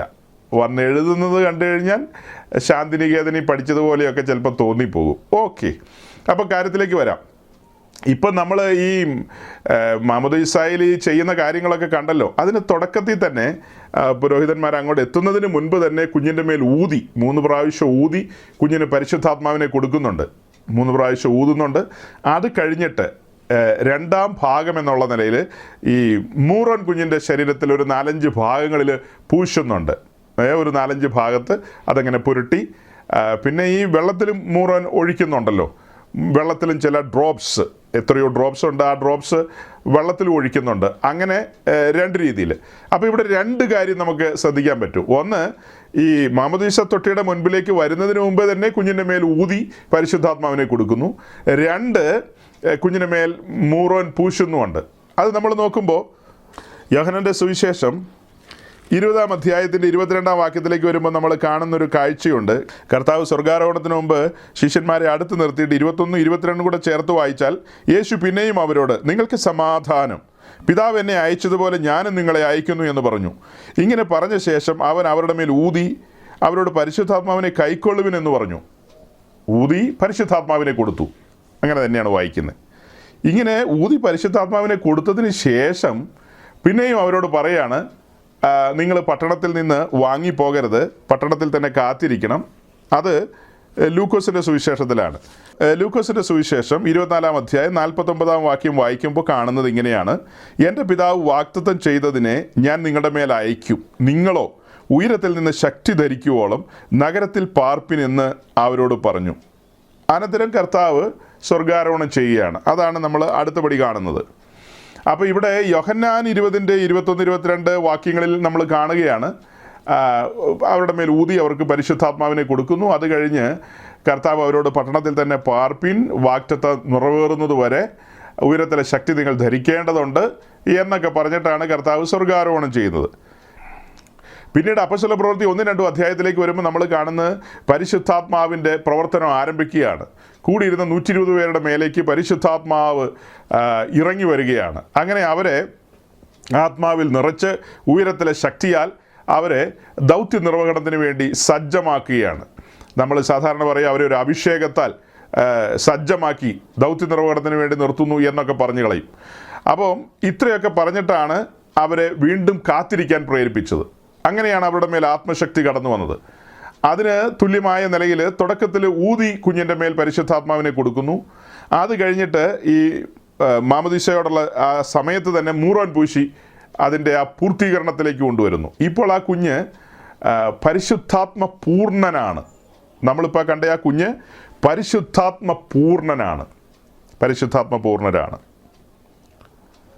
നിങ്ങൾ ചിലരൊക്കെ ഇങ്ങനെ മാമോദീസയൊക്കെ ഏറ്റു വന്നവരാ. ഊത്തും കിട്ടിയതാണ്, പിന്നെ ഈ അഭിഷേക തൈലം അഥവാ മൂറോൻ അതിൻ്റെയൊക്കെ പൂശൽ അഥവാ പുരട്ടൽ ഒക്കെ അനുഭവിച്ചു വന്ന ആൾക്കാരാണ്. പക്ഷെ വചനപ്രകാരം ചിന്തിക്കുമ്പോൾ പരിശുദ്ധാത്മ പൂർണ്ണരാകുക എന്നുള്ളതാണ് കാണുന്നത്. അങ്ങനെ പരിശുദ്ധാത്മ പൂർണ്ണതയിലാണോ ഇത്രയും കാലം ജീവിച്ചത്? ഒന്ന് ചിന്തിച്ചു നോക്കി. ഈ സത്യവിശ്വാസം കാതുകളിൽ മുഴങ്ങുന്നതിന് മുൻപ് വരെ ഒരു ജീവിതം ഉണ്ടല്ലോ. ഇങ്ങനെ പരിശുദ്ധാത്മ പൂർണ്ണനായിട്ട് ഒരുവനെ കള്ളുഷാപ്പിലേക്ക് പോകാൻ പറ്റുമോ? എനിക്ക് തോന്നുന്നില്ല സാധിക്കുമെന്ന്. പരിശുദ്ധാത്മ പൂർണ്ണനായിട്ട് വേണ്ടാത്ത ഒരു കാര്യത്തിനും ചുവട് വയ്ക്കാൻ കഴിയില്ല. അത് ഏത് കൂട്ടത്തിലും ആയിക്കൊള്ളട്ടെ. അപ്പോൾ ഈ പറയുന്നതിനകത്തൊക്കെ ചില സാങ്കേതിക തടസ്സങ്ങളുണ്ട്. സാങ്കേതിക തടസ്സങ്ങൾ അംഗീകരിച്ച് തരാനായിട്ട് ഒരു 1% പോലും സാധിക്കാത്ത കാര്യങ്ങളുണ്ട്. അതായത് ഈ കാര്യത്തെക്കുറിച്ചൊരു പഠനത്തിലേക്ക് നമ്മൾ വന്നു കഴിഞ്ഞാൽ നമുക്ക് കാണാൻ കഴിയുന്ന കാര്യമുണ്ട്. ഈ ഊതി പരിശുദ്ധാത്മാവിനെ കൊടുക്കുക എന്ന് പറയുന്ന കാര്യം നമ്മൾ കാണുന്നത് യോഹന്നാൻ 20-22 തന്നെയാണ്. ഇതിന് മുൻപൊരു ഊതി കൊടുക്കുന്ന കാര്യം നമ്മൾ കാണുന്നത് ഉൽപ്പത്തി പുസ്തകം 2-ാം അധ്യായം 7-ാം വാക്യത്തിലാണ്. അവിടെ നിലത്തിലെ പൊടിയിൽ നിന്ന് മനുഷ്യനെ ഉണ്ടാക്കിയിട്ട് അവൻ്റെ മൂക്കിൽ ജീവശ്വാസം ഊതിയ കാര്യം നമ്മൾ കാണുന്നുണ്ട്. അങ്ങനെ ഒരു കാര്യം ഉൽപ്പത്തി പുസ്തകത്തിൽ കാണുന്നു. അത് കഴിഞ്ഞ് പിന്നീട് നമ്മൾ കാണുന്നത് ഈ യോഹന്നാന്റെ സുവിശേഷത്തിലാണ്. ഇവിടെയാണ് അങ്ങനെ ഒരു ഊതുന്ന കാര്യം കാണുന്നത്. എസെക്കിയേലിൻ്റെ പുസ്തകം 37-ാം അധ്യായത്തിലേക്ക് വരുമ്പോൾ പ്രവാചകനായ എസെക്കിയേലിനോട് പറയുന്നുണ്ട്, ആ അസ്ഥികളോട് പ്രവചിക്കുക. അവിടെ ഒരു കാറ്റടിക്കുന്ന കാര്യമൊക്കെ കാണുന്നുണ്ട്. എന്നാലും ഊതുന്ന കാര്യമൊന്നും കാണുന്നില്ല. ഇങ്ങനെ കുറേ വേദഭാഗങ്ങളൊക്കെയാണ് നമ്മുടെ മുൻപിലുള്ളത്. ഈ യോഹന്നാൻ 20-22 കഴിഞ്ഞിട്ട് പിന്നെ അപ്പോസ്തല പ്രവൃത്തി നീണ്ടു നിവർന്ന് കിടക്കുന്നു, ലേഖനങ്ങൾ കിടക്കുന്നു. ഈ ലേഖനങ്ങളിലേക്കൊക്കെ വരുമ്പോൾ നമുക്ക് ഒത്തിരി കാര്യങ്ങളെ കാണാൻ കഴിയുമല്ലോ. ഞാൻ അപ്പോസ്തല പ്രവൃത്തിയിലേക്ക് കയറുകയാണ്. അപ്പോസ്തല പ്രവൃത്തി 19-ാം അധ്യായം, അതിന് മുൻപൊക്കെ ഉണ്ട്, പെട്ടെന്ന് പറയാൻ എളുപ്പത്തിന് വേണ്ടിയാണ് കേട്ടോ. 19-ാം അധ്യായത്തിലേക്ക് വരിക. പൗലോസിൻ്റെ 3-ാം മിഷൻ യാത്രയിൽ എഫെസോസിലേക്ക് വരികയാണ്. അങ്ങനെ എഫെസോസിൽ വന്നിട്ട് അവിടെ കുറേ ശിഷ്യന്മാരെ കണ്ടപ്പോൾ അവരോട് ചോദിച്ചു, 2-ാം വാക്യം, നിങ്ങൾ വിശ്വസിച്ചിട്ട് പരിശുദ്ധാത്മാവിനെ പ്രാപിച്ചുവോ എന്നവരോട് ചോദിച്ചു. അപ്പോൾ പരിശുദ്ധാത്മാവിനെ പ്രാപിക്കുവാനായിട്ട് അപ്പോസ്തലൻ പറയുന്നത് വിശ്വാസമാണ്. ഇതേ അപ്പോസ്തലൻ തന്നെ തൻ്റെ 1-ാം മിഷൻ യാത്രയിൽ ഗലാത്യയിലേക്ക് പോയി അവിടെ സുവിശേഷം അറിയിച്ചു. അങ്ങനെ സുവിശേഷം കേട്ടവർ വിശ്വാസ വഴിയിലേക്ക് വന്നു. അവർ ആത്മാവിൽ നിറഞ്ഞ കാര്യമൊക്കെ നമ്മൾ പഠിക്കുന്നുണ്ട്. ആ കാര്യം ഗലാത്യ ലേഖനത്തിൽ എടുത്തെഴുതുന്നുണ്ട് 3-ാം അധ്യായത്തിൽ, അതിൻ്റെ 2-ാം വാക്യത്തിലേക്ക്. അതായത് നിങ്ങൾക്ക് ആത്മാവിനെ ലഭിച്ചത് എന്തെങ്കിലും പ്രവൃത്തിയാലാണോ? അപ്പോസ്തലൻ ചോദിക്കുക അവരോട്, നിങ്ങൾക്ക് ആത്മാവിനെ ലഭിച്ചത് എന്തെങ്കിലും പ്രവൃത്തിയാലാണോ? എന്തെങ്കിലും അല്ല, ന്യായപ്രമാണത്തിൻ്റെ പ്രവൃത്തിയാലാണോ എന്നാണ് ചോദിക്കുന്നത്. അതോ വിശ്വാസത്തിൻ്റെ പ്രസംഗം കേട്ടതിനാലാണോ? അതായത് ഒരുവൻ്റെ ഉള്ളിൽ വിശ്വാസം അങ്കുരിപ്പിക്കുമാറുള്ള പ്രസംഗം ദൈവത്തിൻ്റെ ദാസനിലൂടെ പ്രസംഗിക്കപ്പെടുകയാണ്. അതാണല്ലോ റോമാലേഖനത്തിലും താൻ എടുത്തെഴുതുന്നത്, വിശ്വാസം കേൾവിയാലാണ് വരുന്നതെന്ന്. താനെ പ്രസംഗിച്ച കാര്യം കേട്ടവരുടെ ഉള്ളിൽ വിശ്വാസമായി പരിണമിച്ചു, വിശ്വാസം അങ്കുരിച്ചു. അവർ വിശ്വാസത്തിൻ്റെ വഴിയിലേക്ക് വന്നു. അവരാ കേട്ട പ്രസംഗത്തിനനുസരിച്ച് മുന്നോട്ട് ചുവടുകൾ വെച്ചു. അങ്ങനെ വിശ്വാസ വഴിയിലേക്ക് വന്നു, പാപക്ഷമ ലഭിച്ചു, വിശ്വാസ സ്നാനത്തിന് അധീനരായിത്തീർന്നു. പിന്നീട് അവർ ആത്മാവിൽ നിറഞ്ഞു. ഇതൊക്കെയാണ് ഗലാത്യയിൽ നിന്ന് നമുക്ക് പറയാനുള്ള സന്ദേശങ്ങൾ അല്ലേ? ഗലാത്യയിൽ നിന്ന് നമ്മൾ അറിഞ്ഞതും കേട്ടതുമായ കാര്യങ്ങൾ അതല്ലേ? അതാണ് പങ്കുവെക്കാനുള്ളത് നമുക്ക്. 3-ാം മിഷൻ യാത്രയിലേക്ക് വന്നപ്പോൾ അത് തന്നെയാണ് താൻ ചോദിക്കുന്നത്, വീണ്ടും ചോദിക്കുന്നത്, വിശ്വസിച്ചിട്ട് പരിശുദ്ധാത്മാവിനെ പ്രാപിച്ചുവോ എന്ന്. അപ്പോൾ അവർ പറയാം, ഞങ്ങളങ്ങനെ കേട്ടിട്ട് പോലുമില്ലെന്ന്. എഫെസോസിലെ ആ ശിഷ്യന്മാർ പറയാണ്, പരിശുദ്ധാത്മാവ് ഉണ്ടെന്ന് പോലും ഞങ്ങൾ കേട്ടിട്ടില്ലെന്ന്. ഇപ്പോൾ അല്പം മുമ്പ് നമ്മൾ കണ്ട ആ കുഞ്ഞിനോടും ചോദിക്കുകയാണ്, കുഞ്ഞെ നീ വിശ്വസിക്കുന്നുണ്ടല്ലോ, പരിശുദ്ധാത്മാവിനെ കുറിച്ച് കേട്ടിട്ടുണ്ടോ എന്ന് ചോദിച്ചാൽ കൊച്ചു ചോദിക്കും, എന്നാന്ന് ചോദിക്കും. ഇങ്ങനെയൊക്കെ കാണിക്കുന്നതിന് കുഴപ്പമില്ലല്ലോ, പറയുമായിരിക്കും, നമുക്ക് തിരിയുന്നില്ലെന്നേ ഉള്ളൂ. അത് ഡീകോഡ് ചെയ്തെടുക്കേണ്ടി വരും. അതിന് തക്കതായ പ്രാപ്തിയുള്ളവർ, സിറിയൻ സമൂഹത്തിൻ്റെ സെമിനാരികളിലൊക്കെ പഠിച്ചവർക്ക് അതിന് പ്രാപ്തി കാണും, അത് ഡീകോഡ് ചെയ്തെടുക്കാനായിട്ട്. അത് പറയും, എന്തൊക്കെയോ പറയും. ഒരു പ്രത്യേകമായ ഈ പെന്തിക്കോസ്തുകാർ മറുഭാഷ പറയുമെന്നൊക്കെ പറഞ്ഞ് കളിയാക്കുമല്ലോ ആൾക്കാർ. അതുപോലെ തന്നെ കുഞ്ഞുങ്ങളും പറയുമല്ലോ ചില ഭാഷകളൊക്കെ, അത്ര തന്നെ. അപ്പം ഈ പെന്തിക്കോസ്തുകാർ അന്യഭാഷ പറയുമ്പോൾ ആളുകൾ ചോദിക്കും, അത് ആർക്കാ മനസ്സിലാകുന്നത്? ഈ കൊച്ചു പറയുന്ന ആർക്കാ മനസ്സിലാകുന്നത്? അതും ആർക്കും മനസ്സിലാകുന്നില്ല. അത് ദൈവത്തിന് അറിയാമെന്നും പറഞ്ഞ് നമ്മൾ ആശ്വസിക്കുന്നു. അതുപോലെ തന്നെ ഇതും ആശ്വസിച്ചോളുക. പെന്തിക്കോസ്തുകാരൻ പറയുന്ന അന്യഭാഷ ദൈവത്തിന് മനസ്സിലാകും. അപ്പോൾ അതുകൊണ്ട് മറ്റാരും നെഞ്ചുവേദന എടുക്കണ്ട. അത് ദൈവത്തിന് കാര്യം മനസ്സിലായി, അത് മനുഷ്യർക്ക് മനസ്സിലായില്ലെങ്കിലും കുഴപ്പമില്ല, കാര്യങ്ങൾ അങ്ങനെ പോട്ടെ. അപ്പോൾ സഹോദരങ്ങളെ, അതല്ല വിഷയം. ഇങ്ങനെയൊക്കെ പറഞ്ഞു വന്നിട്ട് അവർ പിതാവിൻ്റെയും പുത്രൻ്റെയും പരിശുദ്ധാത്മാവിൻ്റെയും നാമത്തിൽ മാമോദീസ ഏറ്റെന്ന്, മാമോദീസ ഏറ്റുവന്ന അവരോടുള്ള ബന്ധത്തിൽ അതിൻ്റെ 6-ാം വാക്യം ഒന്ന് വായിച്ചേ. 6-ാം വാക്യം. പൗലോസ് അവരുടെ മേൽ കൈവച്ചപ്പോൾ പരിശുദ്ധാത്മാവ് അവരുടെ മേൽ വന്ന് അവർ അന്യഭാഷകളിൽ സംസാരിക്കുകയും പ്രവചിക്കുകയും ചെയ്തു. പൗലോസ് അവരുടെ മേൽ കൈവച്ചപ്പോൾ പരിശുദ്ധാത്മാവ് അവരുടെ മേൽ വന്നു. അതായത് ഞാൻ പറഞ്ഞു തുടങ്ങിയത് എങ്ങനെയാ? യോഹന്നാൻ 20:22 കർത്താവ് ഊതി അവരുടെ മേൽ പരിശുദ്ധാത്മാവിനെ പകരുന്നതായിട്ടൊരു കാഴ്ച നമുക്ക് കാണാൻ കഴിയും. എന്നാൽ അപ്പോസ്തല പ്രവൃത്തിയുടെ തുടക്കം മുതൽ ഒടുക്കം വരെയും ലേഖനങ്ങളിലൊന്നും അപ്പോസ്തലന്മാർ ആരുടെ മേൽ ഊതി പരിശുദ്ധാത്മാവിനെ കൊടുക്കുന്നതായിട്ടൊന്നും നമ്മൾ കാണുന്നില്ല. അങ്ങനെയുണ്ടോ? അപ്പോസ്തലന്മാരാരും ആരുടെ മേലും ഊതി പരിശുദ്ധാത്മാവിനെ കൊടുക്കുന്നതായിട്ട് നമ്മൾ കാണുന്നില്ല. അപ്പോസ്തല പ്രവൃത്തി 3-ാം അധ്യായം മുതൽ നമ്മളങ്ങ് തുടങ്ങുകയാണ്. 4-ാം അധ്യായം, 5-ാം അധ്യായം, ഇങ്ങനെയൊക്കെയുള്ള അധ്യായങ്ങളിലേക്ക് വരുമ്പോൾ അപ്പോസ്തലന്മാർ രംഗത്തേക്ക് ഇറങ്ങുകയാണ്. അതിൻ്റെ ഒരു തുടക്ക സമയത്ത് ഫിലിപ്പോസ് ശമരിയെ പോയി സുവിശേഷം അറിയിക്കുന്നു. അവരെ ഈ പറഞ്ഞ രീതിയിൽ മാമോദീസ ഏൽപ്പിക്കുന്നു. അത് കഴിഞ്ഞിട്ട് പത്രോസ് യോഹന്നാനും അവിടെ കടന്നു വന്ന് അവരുടെ മേൽ കൈവച്ചപ്പോൾ അവർക്ക് പരിശുദ്ധാത്മാവിനെ ലഭിച്ചെന്ന് നമ്മൾ കാണുന്നു. പിന്നീട് അങ്ങനെ മുന്നോട്ട് വരുമ്പോൾ ധാരാളം ഇൻസിഡൻസ് നമുക്ക് കാണാനുണ്ട്. പല ഇൻസിഡൻസും ഉണ്ട് നമ്മുടെ മുമ്പിൽ. അതൊക്കെ കഴിഞ്ഞ് 19-ാം അധ്യായത്തിലേക്ക് വരുമ്പോൾ വീണ്ടും നമ്മൾ കാണുകയാണ് അപ്പോസ്തലനായ പൗലോസ് അവരുടെ മേൽ കൈവച്ചപ്പോൾ അവർ അന്യഭാഷകളിൽ സംസാരിക്കുകയും പ്രവചിക്കുകയും ചെയ്തു എന്ന്. അപ്പോൾ ഇവിടെ ഈ മാമോദീസായാൽ പരിശുദ്ധാത്മപൂർണരായ കുഞ്ഞുങ്ങൾ ഈ പറഞ്ഞ രീതിയിൽ പരിശുദ്ധാത്മാവിൻ്റെ ആ ഒരു നിറവിലേക്ക് വന്നല്ലോ. അവർ അന്യഭാഷയിൽ സംസാരിക്കുകയും പ്രവചിക്കുകയൊക്കെ ചെയ്യുമോ? അപ്പോൾ തിരിച്ച് ഇങ്ങോട്ട് ചോദിച്ചു കഴിഞ്ഞാൽ ഞങ്ങൾക്ക് ആ കാര്യത്തിൽ എക്സ്പീരിയൻസ് ഉണ്ട്. ഇപ്പോൾ എൻ്റെ മാതൃസഭയിലൊരു സഹോദരൻ അദ്ദേഹത്തിൻ്റെ സ്നാനത്തോടുള്ള ബന്ധത്തിൽ അതിന് നമ്മുടെ സഹോദരൻ എ ബി സാക്ഷിയാണ്. തൻ്റെ സ്നാനത്തോടുള്ള ബന്ധത്തിൽ സ്നാനക്കുളത്തിൽ സ്നാനപ്പെട്ട് കരയിലേക്ക് കയറുന്ന സമയത്ത് തന്നെ താൻ ആത്മാവിൽ നിറഞ്ഞ് അന്യഭാഷയിൽ സംസാരിച്ചുകൊണ്ടാണ് മുകളിലേക്ക് കയറി വന്നത്. അങ്ങനെ കരയ്ക്ക് വന്നു കഴിഞ്ഞിട്ട് താൻ അവിടെ വെച്ച് പ്രവചിക്കുക വരെ ചെയ്തു. അപ്പോൾ ഈ 19-ാം അധ്യായത്തിൻ്റെ ഒരു തുടർച്ചയല്ലേ അത്? ഇത് മേലാൽ സംഭവിക്കുമെന്നൊക്കെ ചോദിച്ചാൽ ചരിത്രത്തിൽ എത്രയോ സ്ഥലങ്ങളിൽ സംഭവിച്ചിരിക്കുന്നു. ഞാൻ എൻ്റെ സ്വന്തം ദേശത്തെ ഒരു എക്സ്പീരിയൻസാണ് പറഞ്ഞത്. അപ്പോൾ അങ്ങനെ സംഭവിക്കും. ഈ 19-ാം അധ്യായത്തിൻ്റെ 6-ാം വാക്യത്തിൽ പറയുന്നത് സിറിയൻ ഓർത്തഡോക്സ് സമൂഹങ്ങളിലോ അല്ലെങ്കിൽ എപ്പിസ്കോപ്പൽ സമൂഹങ്ങളിൽ എവിടെയെങ്കിലും ചരിത്രത്തിൽ സംഭവിച്ചിട്ടുണ്ടോ? കുഞ്ഞുങ്ങൾ അന്യഭാഷയിൽ സംസാരിക്കുകയോ ഇപ്പം നിങ്ങൾ ബ്രദറുകാരൊന്നും അല്ലല്ലോ ഇത് നിന്നുപോയി എന്ന് പറയാൻ. നിങ്ങളങ്ങനെയൊന്നും പറയാറില്ല, നിങ്ങളിത് ഒന്നും അംഗീകരിക്കാറില്ല എന്നുള്ളത് വാസ്തവമാണെങ്കിലും എന്താ ഈ മാമോദീസയുടെ ഈ ചട്ടങ്ങളൊക്കെ നിങ്ങൾ ഇങ്ങനെയാണല്ലോ ചെയ്തത്. അതിൻ്റെ തുടർച്ച ബാക്കി ഇങ്ങനെയല്ലേ? ബാക്കി മാമോദീസ കഴിയുമ്പോൾ ആത്മാവിൽ നിറയപ്പെടുന്നു, അന്യഭാഷയിൽ സംസാരിക്കുന്നു, പ്രവചിക്കുന്നു. ഓക്കെ, ആ ദിവസം വേണ്ട, ആ ആഴ്ചയിലും വേണ്ട, ആ മാസവും വേണ്ട, ആ കൊല്ലം നടക്കണ്ടേ? അല്ലെ അടുത്ത കൊല്ലം, അല്ലെ ഒരു 5 കൊല്ലത്തിനിടയ്ക്ക്, അല്ലെ ഒരു 10 കൊല്ലത്തിനിടയ്ക്ക്, അല്ലെ ഒരു 25 കൊല്ലത്തിനിടയ്ക്ക് വല്ലതും നടക്കുമോ? ഒന്നും നടക്കില്ല. അപ്പോൾ ഈ വേദപുസ്തകത്തിൽ പറയുന്ന കുറേ കാര്യങ്ങൾ മാത്രം അംഗീകരിക്കും, കുറേ കാര്യങ്ങൾ അംഗീകരിക്കില്ല എന്നല്ലേ വരുന്നത്. ഞങ്ങളെ സംബന്ധിച്ച് ഈ കാര്യങ്ങളൊക്കെ ഞങ്ങൾ കണ്ണടച്ചങ്ങ് അംഗീകരിക്കും. ഇവിടെ ഒരു യുക്തിക്കും പ്രാധാന്യമില്ല, ഇവിടെ വിശ്വാസത്തിന് പ്രാധാന്യം കൊടുക്കും. കാരണം എന്നാ, ഇത് ഞങ്ങൾ അനുഭവിക്കുക, ഈ എക്സ്പീരിയൻസിലൂടെ ഞങ്ങൾ കടന്നു പോവുക. പിന്നെ ഞങ്ങൾ അവിശ്വസിക്കേണ്ട കാര്യമുണ്ടോ? ഞങ്ങൾക്കിതൊന്നും അവിശ്വാസത്തിൻ്റെ വിഷയങ്ങളല്ല, ഞങ്ങളിത് വിശ്വസിക്കുന്നു. അപ്പോൾ തന്നെ നിങ്ങളുടെ ഇടയിൽ ഡ്യൂപ്ലിക്കേറ്റ് ഇല്ലേ എന്ന് ചോദിച്ചാൽ യെസ് ഉണ്ടെന്ന് പറയും. അത് വേറൊരു ടോപ്പിക്കാണ്, വിശദീകരണത്തിലേക്ക് ഇപ്പോൾ പോകുന്നില്ല, അതിൻ്റെ ആവശ്യമില്ല. ഉണ്ടെന്ന് പറഞ്ഞു കഴിഞ്ഞല്ലോ. ഞങ്ങളുടെ ഇടയിൽ മാത്രമേ ഡ്യൂപ്ലിക്കേറ്റ് ഉള്ളൂ.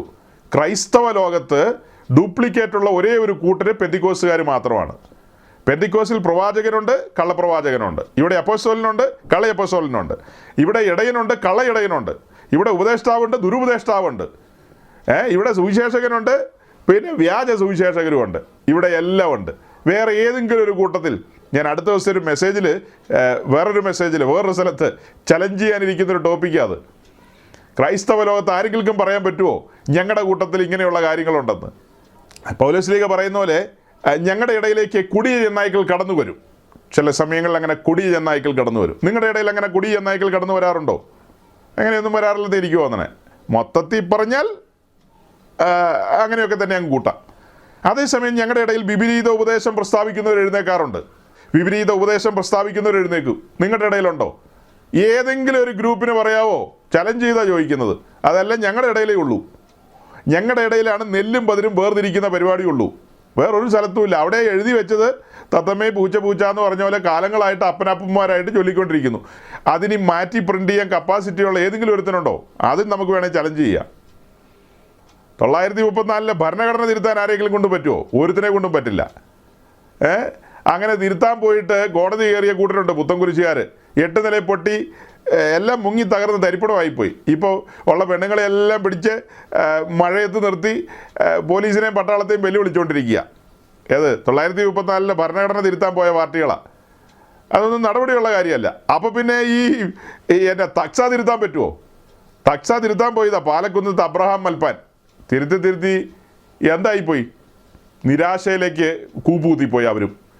ഇപ്പോൾ അവരുടെ മാരാമൺ കൺവെൻഷനിലൊക്കെ പാത്രിയാർക്കീസ് ബാവയും കാതോലിക്ക് ബാവയും ഒക്കെ വന്നാണ് പല പ്രസംഗങ്ങളൊക്കെ പ്രസംഗിക്കുന്നത്. പണ്ട് തക്സ തിരുത്തി പോകുന്നതാ. അപ്പോൾ അതൊന്നും നിലനിൽക്കുന്ന കാര്യങ്ങളല്ല. ഇതൊന്നും തിരുത്താനൊന്നും പറ്റില്ല. അത് ആസിറ്റീസ് അങ്ങനെ തന്നെ മുന്നോട്ട് പോകും. അതൊക്കെ അങ്ങനെ തന്നെ മുന്നോട്ട് പോകും. ഇവിടെ അങ്ങനെയല്ല. ഇവിടെ ഞങ്ങളുടെ ഇടയിൽ ഇതെല്ലാം ഉണ്ട്. ഞങ്ങളുടെ ഇടയിൽ പരിശോധനയുണ്ട്, പരീക്ഷകളുണ്ട്, ഇതെല്ലാം ഉണ്ട്. ഇതിനെല്ലാം അതിജീവിച്ച് വരുന്ന ആളുകളെ പുസ്തകം വിളിക്കുന്നത് ഓവർകമേഴ്സ് എന്നാണ്, ജയാളികൾ എന്നാണ്. അതിനുള്ള അവസരം ഇവിടെയുണ്ട്. ഇവിടെ ഓട്ടക്കളമുണ്ട്, ഓടാനുള്ള അവസരമുണ്ട്. അവിടെ ഒന്നുമില്ല. അവിടെ നിൽക്കുന്നിടത്ത് നിന്ന് കുരിശ് വരച്ചിട്ട് വീട്ടിൽ പോവാം, അത്രേ ഉള്ളൂ. ഇവിടെ ഓട്ടക്കളം തുറന്ന് കിടക്കുകയാണ്, എല്ലാ കാര്യങ്ങളും തുറന്ന് കിടക്കുകയാണ്. ആട്ടെ, അതിലേക്കൊന്നും അധികം പോകുന്നില്ല. പറഞ്ഞു വന്നൊരു കാര്യം, കാതലായൊരു കാര്യത്തിലേക്കാണ് ഞാൻ വിരൽ ചൂണ്ടാൻ പോകുന്നത്. ഇവിടെ അപ്പോസ്തലന്മാർ കാണിച്ചു തന്ന പാറ്റേൺ ഉണ്ട്. അവർ വിശ്വാസ സ്നാനത്തിന് വേണ്ടി ആളുകൾ ഇറങ്ങിത്തിരിക്കുന്നതും, സ്നാനം കഴിഞ്ഞ് അവർ ആത്മാവിൽ നിറയപ്പെട്ടപ്പോൾ പലരും ക്രിസ്തുവിൻ്റെ സാക്ഷികളാകുകയാണ് ധൈര്യസമേതം. അവർ മരണത്തിന് ഏൽപ്പിച്ചു കൊടുക്കുകയാണ്. ആ കാലത്തെ കാര്യമാണ് കേട്ടോ, ആ കാലത്തെ കാര്യമാണ്. ഇന്നും അങ്ങനെ പല സ്ഥലങ്ങളിലും സുവിശേഷത്തിന് വലിയ വിരോധമുള്ള സ്ഥലങ്ങളുണ്ട്. അങ്ങനെയുള്ള സ്ഥലങ്ങളിൽ ധാരാളം പേര് വിശ്വാസത്തിലേക്ക് വരുന്നുണ്ട്. പൂർണ്ണ സ്വാതന്ത്ര്യമുള്ള സ്ഥലങ്ങളിലാണ് ആളുകൾ ക്രിസ്തീയ വിശ്വാസത്തിലേക്ക് വരുവാൻ അധികം താല്പര്യം കാണിക്കാത്തത്. അല്ലാത്ത സ്ഥലങ്ങളിൽ ആളുകൾ ധാരാളം കടന്നു വരുന്നുണ്ട്. അപ്പോൾ ഇവിടെ രണ്ട് പ്രധാനപ്പെട്ട കാര്യമാണ് ഞാൻ നിങ്ങളുടെ മുമ്പാകെ ഉയർത്തിയത്. ഒന്ന്, അവർ പരിശുദ്ധാത്മാവിനെ കൊടുക്കുന്നു. നമ്മൾ പുസ്തകം നോക്കുമ്പോൾ അപ്പോസ്തലന്മാരും അങ്ങനെ ചെയ്യുന്നില്ല. ഒരു അപ്പോസ്തലന്മാരും അങ്ങനെ ചെയ്യുന്നില്ല. അവർ കൈവച്ച് പ്രാർത്ഥിക്കുമ്പോൾ പലരും ആത്മാവിൽ നിറയുന്നതായിട്ട് നമ്മൾ കാണുന്നുണ്ട്. അവിടെ തന്നെ ഒരു ഒബ്ജക്ഷനുണ്ട്. എന്തെന്ന് ചോദിച്ചാൽ, അപ്പോസ്തലന്മാർ പരിശുദ്ധാത്മാവിനെ കൊടുത്തെന്നൊന്നും ആരും ധരിക്കരുത്. പരിശുദ്ധാത്മാവിനെ കൊടുക്കുന്നതും പരിശുദ്ധാത്മാവിനെ പകരുന്നതും യേശു കർത്താവാണ്. അല്ലാതെ അപ്പോസ്തലന്മാർക്ക് ആർക്കും അതിന് കഴിയില്ല. അവരെ കർത്താവ് ഉപയോഗിക്കുകയാണ് തൻ്റെ അപ്പോസ്തലന്മാരെന്ന നിലയിൽ, തൻ്റെ ശുശ്രൂഷകരെന്ന നിലയിൽ ജനത്തിന് മേൽ കൈവയ്ക്കാനായിട്ടുള്ള അധികാരം കൊടുക്കുകയാണ്. ആ അധികാരത്തിൽ നിന്നുകൊണ്ട് അവർ കരം വയ്ക്കുന്നു. അവർ കരം വെച്ച് പ്രാർത്ഥിക്കുമ്പോൾ അവർ ആത്മാവിൽ നിറയുന്നു, ജനം ആത്മാവിൽ നിറയുന്നു. അതിന് ആധികാരികമായി നമ്മൾ വായിക്കാനെടുക്കുന്ന വാക്യം, സഹോദരങ്ങളെ, യോഹന്നാന്റെ സുവിശേഷം 3-ാം അധ്യായം 34-ാം വാക്യം വായിക്കാം. ദൈവത്തിന്റെ വചനം പ്രസ്താവിക്കുന്നു, അവൻ ആത്മാവിനെ അളവ് കൂടാതെയല്ലോ കൊടുക്കുന്നത്. ദൈവം അയച്ചവൻ ദൈവത്തിൻ്റെ വചനം പ്രസ്താവിക്കുന്നു, അവൻ ആത്മാവിനെ അളവ് കൂടാതെയല്ലോ കൊടുക്കുന്നത്. ഇത് കർത്താവിനെ കുറിച്ചായി പറയുന്നത്. അതിന് തെളിവായിട്ട് യോഹന്നാൻ തന്നെ 15-ാം അധ്യായത്തിലേക്ക് വരുമ്പോൾ അതിൻ്റെ 26-ാമത്തെ വാക്യം, ഞാൻ പിതാവിന്റെ അടുക്കൽ നിന്ന് നിങ്ങൾക്ക് അയക്കുവാനുള്ള കാര്യസ്ഥനായി പിതാവിന്റെ അടുക്കൽ നിന്ന് പുറപ്പെടുന്ന സത്യാത്മാവ് വരുമ്പോൾ അവൻ എന്നെ കുറിച്ച് സാക്ഷ്യം പറയും. യോഹന്നാൻ 3-ന്റെ ഈ 34 നമ്മൾ കണ്ടത് ആത്മാവിനെ അളവ് കൂടാതെ കൊടുക്കുന്നവൻ നമ്മുടെ കർത്താവാണ്. അതിനൊരു ദീർഘമായ പഠനത്തിലേക്ക് നമ്മൾ പോയിരുന്നു അല്ലേ? ടാബർനാക്കൽ സ്റ്റഡിയോടുള്ള ബന്ധത്തിൽ നമ്മൾ പോയ സമയത്ത്, അതുപോലെ ജെറുസലേം ടെമ്പിളിനെ മുൻപിൽ നിർത്തിക്കൊണ്ട് രണ്ട് പ്രധാന കാര്യങ്ങൾ നമ്മൾ ധ്യാനിച്ചിരുന്നു. ഒന്ന്, ടാബർനാക്കലിൻ്റെ മുമ്പിലുള്ള ലേവർ അഥവാ താമ്രത്തൊട്ടി. പിന്നെ ജെറുസലേം ടെമ്പിളിൻ്റെ മുൻപിലുള്ള താമ്രക്കടൽ അഥവാ മോൾട്ടൻ സീ. ഇത് രണ്ടും ചേർത്ത് വെച്ചുകൊണ്ട് നമ്മൾ പരിശുദ്ധാത്മാവിൻ്റെ പ്രവൃത്തികളെക്കുറിച്ച് ചിന്തിച്ചൊരു സമയമുണ്ട്. ഒന്ന് ഓർത്ത് നോക്കിയേ. ആ സമാഗമന കൂടാരവുമായി ബന്ധപ്പെട്ട് അതിലെ മോസ്റ്റ് ഹോളി ആയിട്ടുള്ള തിങ്സ്, അതായത് അതിവിശുദ്ധമായ ഉപകരണങ്ങളൊക്കെ ചുമക്കാനായി കെഹാത്തിരെയാണ് ചുമതലപ്പെടുത്തിയത്. അതുപോലെ ബാക്കിയുള്ള ഓരോരോ കാര്യങ്ങളെ ഹാൻഡിൽ ചെയ്യാൻ പാകത്തിന് ഗർഷോനിരെയും മെറാരിരെയും അപ്പോയിൻ്റ് ചെയ്തിരുന്നു. അപ്പോൾ കെഹാത്യരുടെ ഉത്തരവാദിത്വം എന്തെന്ന് നമ്മൾ അവിടെ പഠിച്ചതാണ്. അതേസമയം കൂടാരത്തിൻ്റെ തുടക്കത്തിൽ യാഗപീഠം മുതൽ അതിപരിശുദ്ധ സ്ഥലത്തിരിക്കുന്ന പെട്ടകം വരെയുള്ള ഈ ഉപകരണങ്ങൾ അല്ലേ, ആ ഉപകരണങ്ങൾ ചുമക്കാനാണ് അവരെ ചുമതലപ്പെടുത്തിയിരിക്കുന്നത്. എന്നാൽ ഒരു ഉപകരണത്തിൻ്റെ കാര്യത്തിൽ മാത്രം വിശേഷപ്പെട്ട പ്രത്യേകതകളുണ്ട്. അത് താമ്രത്തൊട്ടി അഥവാ പിച്ചളത്തൊട്ടി അഥവാ ലേവർ. ആ താമ്രത്തൊട്ടിയുടെ കാര്യത്തിൽ താമ്രത്തൊട്ടി ആര് ചുമക്കണമെന്നുള്ള കാര്യം മെൻഷൻ ചെയ്തിട്ടില്ല. അത് ഭാവി കാലത്തേക്ക് വേണ്ടിയാണ് പരിശുദ്ധാത്മാവ് അങ്ങനെ ചെയ്തു വെച്ചത്. അതിൻ്റെ കാരണം എന്താ? ഈ താമ്രത്തൊട്ടി എന്ന് പറയുന്നത് പരിശുദ്ധാത്മാവിനെ കാണിക്കുന്ന വിഷയമാണ്. വരുംകാലത്ത് പരിശുദ്ധാത്മാവിനെ പ്രാപിക്കുവാൻ ആർക്കും സാധിക്കും. ഇന്നയാൾക്കെന്നൊന്നുമില്ല, ഇന്ന കുടുംബക്കാർക്കെന്നൊന്നുമില്ല. ദാഹിക്കുന്ന ഏതൊരുവൻ്റെ മേലും പകരുന്നതാണ്, വാക്തത്വമാണ്. ആ വാക്തത്വം എല്ലാവർക്കും ഉള്ളതാണ്, ദൂരസ്ഥർക്ക് സമീപസ്ഥർക്കും ഉള്ളതാണ്. അതായത് യഹൂദനാകട്ടെ യവനനാകട്ടെ ആർക്കും ആരുടെ മേലും കർത്താവ് പകരും അല്ലേ, അതങ്ങനെ പകരും. അപ്പോൾ അതാണ് നമ്മൾ അവിടെ കണ്ടത്. അത് മാത്രമല്ല, ഈ താമ്രത്തൊട്ടിയുടെ പണിയോടുള്ള ബന്ധത്തിൽ നമ്മൾ സൂക്ഷിച്ച് നോക്കിയപ്പോൾ കണ്ട കാര്യം എന്താ? എല്ലാ ഉപകരണങ്ങളും അത് നിർമ്മിക്കാനുള്ള അളവ് കൊടുത്തിരുന്നു, കൃത്യമായ അളവ്. ഒരു മില്ലിമീറ്റർ പോലും മാറാൻ പാടില്ല, അത്ര സൂക്ഷ്മതയോടെ പണിയണം. എന്നാൽ ഈ പ്രാകാരത്തിലിരിക്കുന്ന താമ്രത്തൊട്ടി നിർമ്മിക്കാനായിട്ടുള്ള യാതൊരു അളവും കൊടുത്തിരുന്നില്ല. മോശയ്ക്ക് അതിൻ്റെ അളവ് ലഭിക്കണമല്ലോ. മൊത്തത്തിൽ കൂടാരത്തിൻ്റെ എല്ലാ കാര്യങ്ങളും ലഭിച്ചെങ്കിലും താമ്രത്തൊട്ടിയെക്കുറിച്ചുള്ള ഒരളവും മോശയ്ക്ക് ലഭിച്ചില്ല. കാരണം അതിന് അളവ് വയ്ക്കാൻ കഴിയില്ല. അളവ് കൂടാതെയാണ് അവൻ ആത്മാവിനെ പകരുന്നത്. ഗംഭീര വിഷയങ്ങളാണിതൊക്കെ. നമ്മൾ ബോധ്യങ്ങളിൽ നിന്നല്ലേ സഹോദരങ്ങളെ സംസാരിക്കുന്നത്? നമ്മുടെ ബോധ്യങ്ങൾ എന്താ? ഈ വിഷയങ്ങളിലൊക്കെ പരിശുദ്ധാത്മാവ് നമുക്ക് തന്നിട്ടുള്ള ജ്ഞാനം, വിവേകം, പരിജ്ഞാനം എന്ന് വേണ്ട ഒത്തിരി കാര്യങ്ങളില്ലേ, വെളിപ്പാടുകൾ ആത്യന്തികമായി പറഞ്ഞാൽ ഇതിലെ വലിയ വെളിപ്പാടുകൾ. യാഗപീഠത്തെക്കുറിച്ച് നമ്മളെന്താ പറയുന്നത്? ക്രൂശിക്കപ്പെട്ടവനായി ക്രിസ്തുവുമായി റിലേറ്റഡ് ആയിട്ടുള്ള ആഴമേറിയ പഠനങ്ങൾ. തൊട്ടടുത്തുള്ള താമ്രത്തൊട്ടിയെക്കുറിച്ച് പറയുമ്പോൾ നമ്മൾ എന്ത് പറയും? പരിശുദ്ധാത്മാവുമായി ബന്ധപ്പെടുത്തി അനവധിയായ പഠനങ്ങളിലേക്കാണ് പോകുന്നത്, ആഴമേറിയ പഠനങ്ങൾ. അത് പഴയ നിയമവും പുതിയ നിയമവും തമ്മിൽ ഒത്തുവരണം, അല്ലേ? താമ്രത്തൊട്ടിക്കകത്ത് കുറച്ച് വെള്ളമേ ഉള്ളൂ. അത് കഴിഞ്ഞിട്ട് നമ്മൾ യെരുശലേം ദേവാലയത്തിന് മുൻപിലേക്ക് പോകുമ്പോൾ അവിടെ മോൾട്ടൻ സീ ആണ്, അഥവാ വലിയ ഭീമാകാരമായ താമ്രക്കടലാണ്. ഇവിടെ കടൽ എന്നാണ് പറയുന്നത്. അതിനകത്ത് എത്ര ഭാഗത്ത് വെള്ളം കൊള്ളുമെന്നൊക്കെ ഉള്ളതുകൊണ്ട് വലിയ സ്റ്റോറേജ് ടാങ്കാണത്. അപ്പോൾ അതെല്ലാം മുൻനിർത്തിക്കൊണ്ടാണ് നമ്മൾ യോഹന്നാന്റെ സുവിശേഷം 7-ാം അധ്യായം 38 മുതലുള്ള വാക്യങ്ങൾ എക്സ്പ്ലെയിൻ ചെയ്യുന്നത്. അവിടെ എന്താ പറയുന്നത്? വിശ്വസിക്കുന്നവരുടെ ഉള്ളിൽ നിന്ന് തിരുവെഴുത്ത് പറയുന്ന പോലെ ജീവജല നദികൾ ഒഴുകും. വിശ്വസിക്കുന്നവരുടെ ഉള്ളിൽ നിന്ന്. അപ്പോൾ വിശ്വാസത്താലുള്ള നീതീകരണം, വിശ്വാസ സ്നാനം, വിശ്വസിച്ചിട്ട് പരിശുദ്ധാത്മാവിനെ പ്രാപിക്കുന്നു. ഹലോ, ഒന്ന് നോട്ട് ചെയ്യണം കേട്ടോ. പിന്നീട് ഞാൻ ചോദ്യമൊക്കെ ചോദിച്ചു വരുമ്പോൾ വാ വിളിച്ച് കാണിക്കരുത്, ദേഷ്യപ്പെടാനുള്ള അവസരം ഒരുക്കരുത്, കുറിച്ച് വെച്ചോണം. വിശ്വാസത്താലുള്ള നീതീകരണം, അത് കഴിഞ്ഞ് അടുത്ത ചുവടെന്ന് പറയുന്നത് വിശ്വാസ സ്നാനത്തിനിറങ്ങിത്തിരിക്കുന്നു. അങ്ങനെ വിശ്വാസ സ്നാനത്തിനിറങ്ങിത്തിരിച്ചവൻ കാത്തിരുന്ന് ആത്മസ്നാനം പ്രാപിക്കുന്നു, അഥവാ വിശ്വസിച്ചിട്ട് പരിശുദ്ധാത്മാവിനെ പ്രാപിക്കുന്നു. അതായത് വിശ്വാസത്താലുള്ള നീതീകരണം എന്ന് പറയുന്നത് പരിശുദ്ധാത്മാവിൽ തന്നെയാണ്. അപ്പോൾ അത് കഴിഞ്ഞിട്ട് ഇങ്ങനെ പറയുന്നത് എന്താണെന്ന് ചോദിച്ചാൽ, വീണ്ടും ഒരു നിറവിൻ്റെ അനുഭവമാണ്, ഒരു ഇൻഫില്ലിംഗ് ഓഫ് ഹോളി സ്പിരിറ്റ് ആണ്, പരിശുദ്ധാത്മാവിൻ്റെ ഒരു നിറവാണ്. ആ കാര്യങ്ങളൊക്കെ പഠിപ്പിക്കാൻ നമ്മൾ ലേവ്യ പുസ്തകം 2-ാം അധ്യായത്തിലേക്കൊക്കെ പോകും. ഭോജനയാഗത്തോടുള്ള ബന്ധത്തിലെ കാര്യങ്ങളൊക്കെ എക്സ്പ്ലെയിൻ ചെയ്യുമ്പോൾ ആ കാര്യങ്ങൾ പറയും. പിന്നീട് പല ഭാഗങ്ങളും ഉണ്ടെന്നേ, ഇതെല്ലാം വെച്ചിട്ട് ഈ കാര്യങ്ങളെ എക്സ്പ്ലെയിൻ ചെയ്യും. ഒരുവൻ രക്ഷിക്കപ്പെടുന്നത് പരിശുദ്ധാത്മാവിലാണ്. പരിശുദ്ധാത്മാവിൽ രക്ഷിക്കപ്പെടുന്നവൻ കാത്തിരുന്ന് ആത്മാവിൽ നിറയപ്പെടണം. അതാണ് ഈ 19-ാം അധ്യായത്തിൽ എഫെസോസിലെ അവരോട് ചോദിച്ചത്, വിശ്വസിച്ചിട്ട് പരിശുദ്ധാത്മാവിനെ പ്രാപിച്ചു എന്ന് ചോദിക്കുന്നത്. അപ്പോൾ ഇതെല്ലാം വിശ്വാസത്താലാണ്. ഇപ്പോൾ അവസാനം നമ്മൾ പറഞ്ഞു നിർത്തുന്നത് എവിടെയാ? യോഹന്നാൻ 7-ാം അധ്യായം അതിൻ്റെ 38 മുതലൊക്കെയുള്ള ആ ഭാഗങ്ങൾ, ഉത്സവത്തിൻ്റെ ഒടുക്കത്തെ ദിനം കർത്താവ് നിന്നുകൊണ്ട് പറയുകയാണ്, വിശ്വസിക്കുന്നവരുടെ ഉള്ളിൽ നിന്ന് തിരുവെഴുത്ത് പറയുന്ന പോലെ ജീവജല നദികൾ ഒഴുകും. അപ്പോൾ ജീവജല നദികൾ ഒഴുകും എന്ന് പറയുമ്പോൾ താമ്രത്തൊട്ടിയിൽ കുറച്ച് വെള്ളമേ ഉള്ളൂ, അതേസമയം താമ്രക്കടലിൽ ധാരാളം വെള്ളമുണ്ട്. ഇത് ചേർത്ത് വെച്ചിട്ടുള്ളൊരു പഠനമുണ്ട്. വിശ്വാസ ജീവിതത്തിൻ്റെ ശൈശവാവസ്ഥയും അതിലെ മുൻപോട്ടുള്ള പ്രയാണവും അതിലെ ആ ഗ്രോത്ത്, വളർച്ച, ഇതൊക്കെ വെച്ചിട്ടാണ് ഈ കാര്യങ്ങളെയൊക്കെ നമ്മൾ എക്സ്പ്ലെയിൻ ചെയ്തു പോകുന്നത്. പറഞ്ഞു വരുന്നത് എന്താ? ഇത് കുഞ്ഞുകളി അല്ലെന്നാണ്. ആണോ? ഇത് കുഞ്ഞുകളിയായിട്ടാണോ നിങ്ങൾക്ക് തോന്നുന്നത്? ഇതൊക്കെ കേട്ടെടുത്തോളം ഇത് കുഞ്ഞുകളിയാണോ? തമാശയാണോ? ഫാൻസി ഡ്രസ്സാണോ? ഓർക്കണം, നമ്മൾ ഈ ആത്മീയ ശുശ്രൂഷകളൊക്കെ ചെയ്യുന്നത് ജീവനുള്ള ദൈവത്തിൻ്റെ പാദപീഠത്തെങ്കിലാണ്. മഹത്വ സിംഹാസനത്തിന് കീഴിലിരുന്നു കൊണ്ടാണ് ഈ ശുശ്രൂഷകളൊക്കെ ചെയ്യുന്നത്. സമാഗമന കൂടാരം നിർമ്മിക്കുന്നത് എവിടെ ഇരുന്നാ? മോശ ഭൂമിയിലിരുന്ന. പക്ഷേ എവിടെ ഇരുന്നാ നമ്മൾ പറയുന്നത്? അത്യുന്നതൻ്റെ കണ്ണുകൾക്ക് കീഴിലിരുന്നു കൊണ്ടാണ്, അളവ് കൊടുത്തവൻ്റെ പാദപീഠത്തിൽ ഇരുന്നു കൊണ്ടാണ് മോശ കൂടാരം ചമയ്ക്കുന്നത്. ഒരു മില്ലിമീറ്റർ മാറാൻ സമ്മതിക്കില്ല. പർവ്വതത്തിലെ മാതൃക പ്രകാരമാണ് കൂടാരം ചമയ്ക്കേണ്ടത്. പർവ്വതത്തിലെ മാതൃക പ്രകാരം സകല കാര്യങ്ങളും അങ്ങനെയാണ്. യഹോവ കൽപ്പിച്ചതുപോലെ തന്നെ മോശ ചെയ്തെന്ന് 17 പ്രാവശ്യമാണ് എഴുതിയിരിക്കുന്നത്. 1-2 പ്രാവശ്യമല്ല, 17 പ്രാവശ്യം. ഓർക്കണം, ഈ താമ്രക്കടലിൽ ഇരിക്കുന്നത് എവിടെയാ?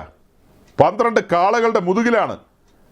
അതിൽ 3 കാള തെക്കോട്ടും 3 കാള വടക്കോട്ടും 3 കാള കിഴക്കോട്ടും 3 കാള പടിഞ്ഞാട്ടും തിരിഞ്ഞു നിൽക്കുന്നു. അതിൻ്റെ പൃഷ്ഠഭാഗം അകത്തേക്കും തല പുറത്തേക്കും അങ്ങനെയാണല്ലോ നിൽക്കുന്നത്. അതിന് മുതുകിലേക്കാണ് ഈ താമ്രക്കടൽ എടുത്തു വെച്ചിരിക്കുന്നത്. പിക്ചറൊക്കെ നിങ്ങൾ കണ്ടിട്ടുള്ളതാണല്ലോ, പ്രത്യേകിച്ച് കാണിക്കാനൊന്നുമില്ല. നമ്മുടെ ഈ പ്രസംഗം യൂട്യൂബിലൊക്കെ വന്ന് കേൾക്കുന്നവരുണ്ട്.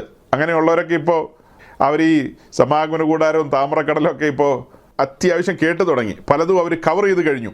ആഹാ, ഇങ്ങനെയൊക്കെ ഉണ്ടോ ബൈബിളിൽ എന്നൊക്കെ ചോദിക്കുന്ന ആളുകളുണ്ട്. ഒരു യാക്കോബായക്കാരി ഒരു സഹോദരി എന്നോട്, എറണാകുളം ജില്ലക്കാരിയാണ്, അതിൻ്റെ കിഴക്കൻ ഭാഗം എങ്ങാണ്ടാണെന്നാണ് തോന്നുന്നത്, ഇതൊക്കെ കേട്ടിട്ട് എന്നോട്, ഓ എൻ്റെ കർത്താവേ, ഇങ്ങനെയൊക്കെ ഉണ്ടോ ഈ പുസ്തകത്തിൽ നിന്ന്? ഉണ്ട്, ഇങ്ങനെയൊക്കെ ഉണ്ട്.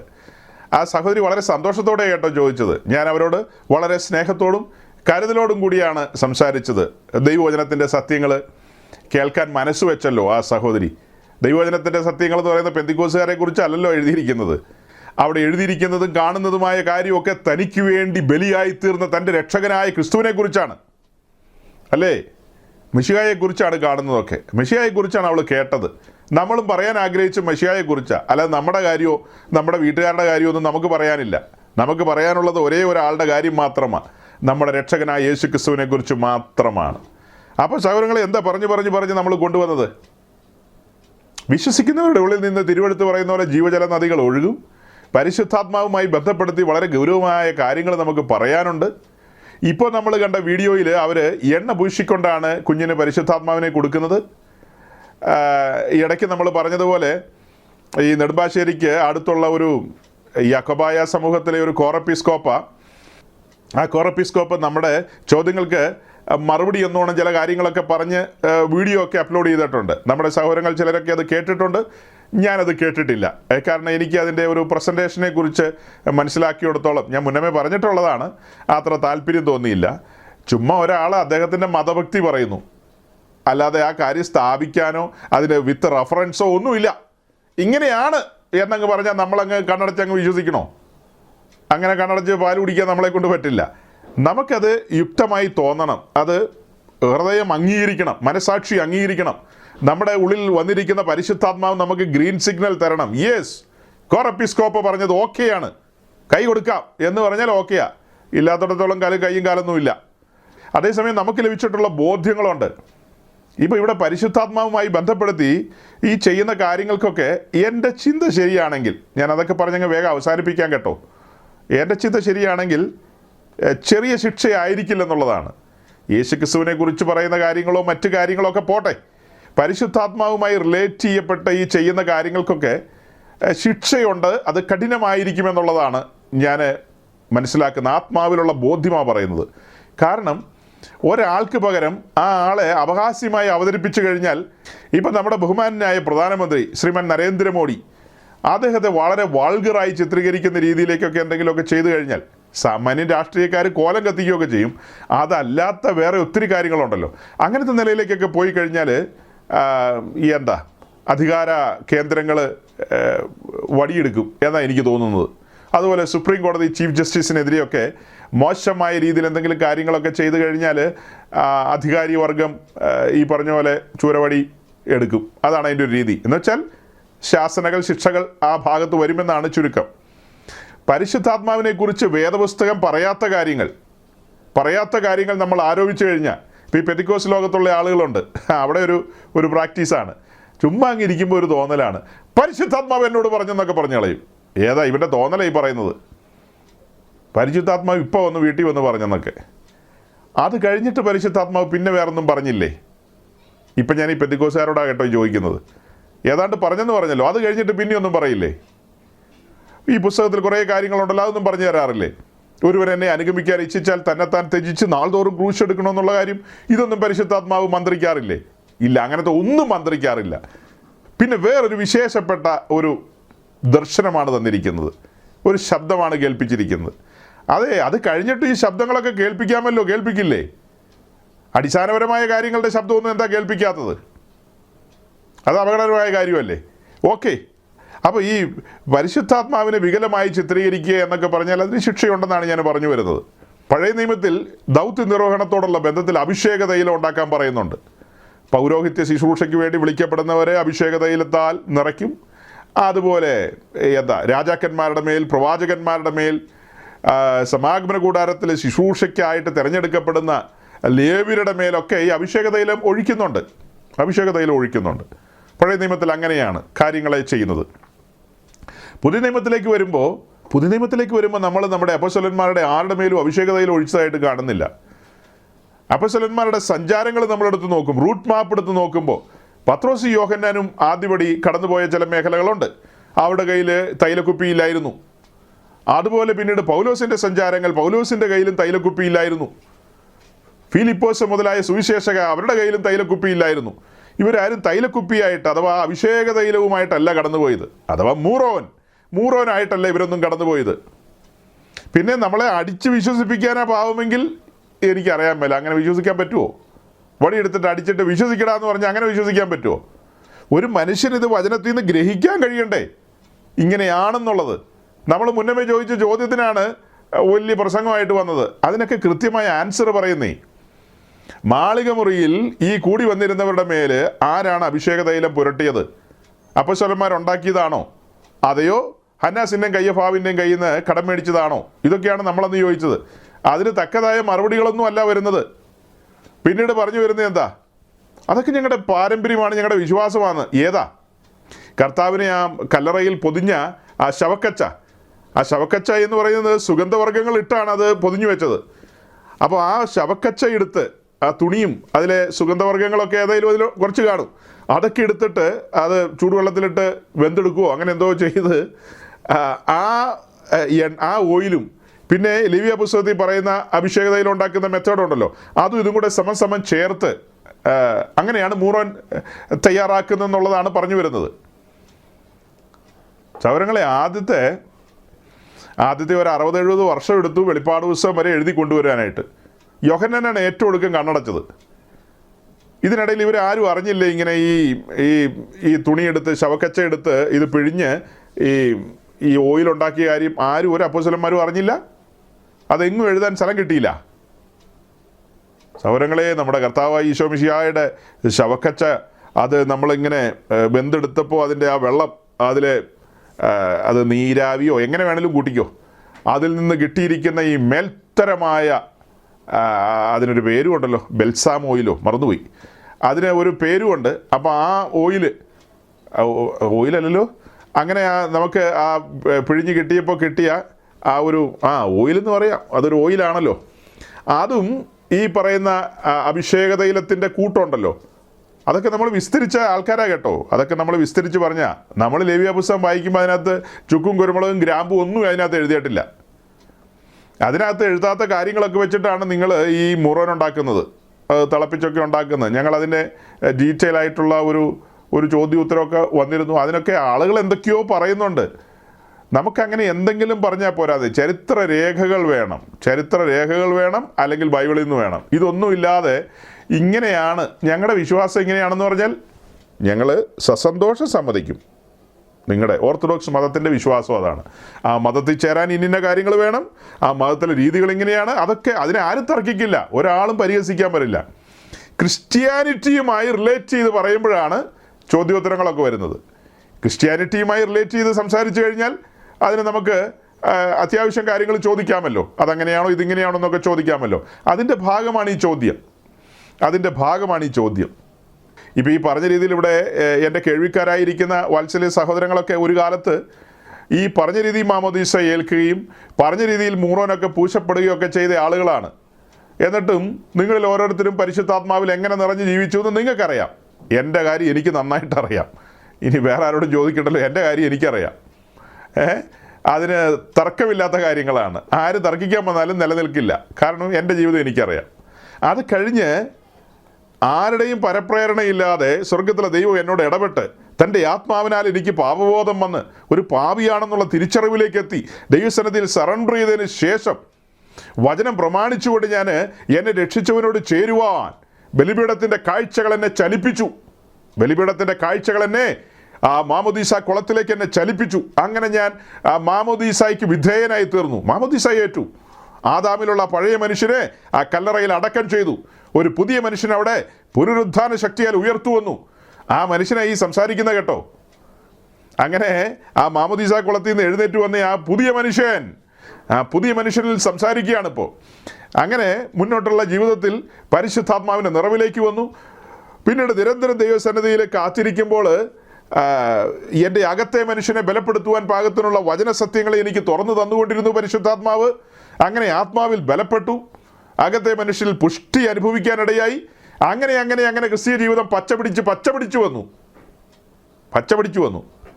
എൻ്റെ സഹോദരങ്ങൾ, എൻ്റെ കസിൻസ്, അവരെല്ലാം ഓർത്തഡോക്സ് സമൂഹത്തിൻ്റെ മാമോദീസ തൊട്ടിയിൽ നിന്ന് തന്നെ മാമോദീസ ഏറ്റ ആളുകളാണ്.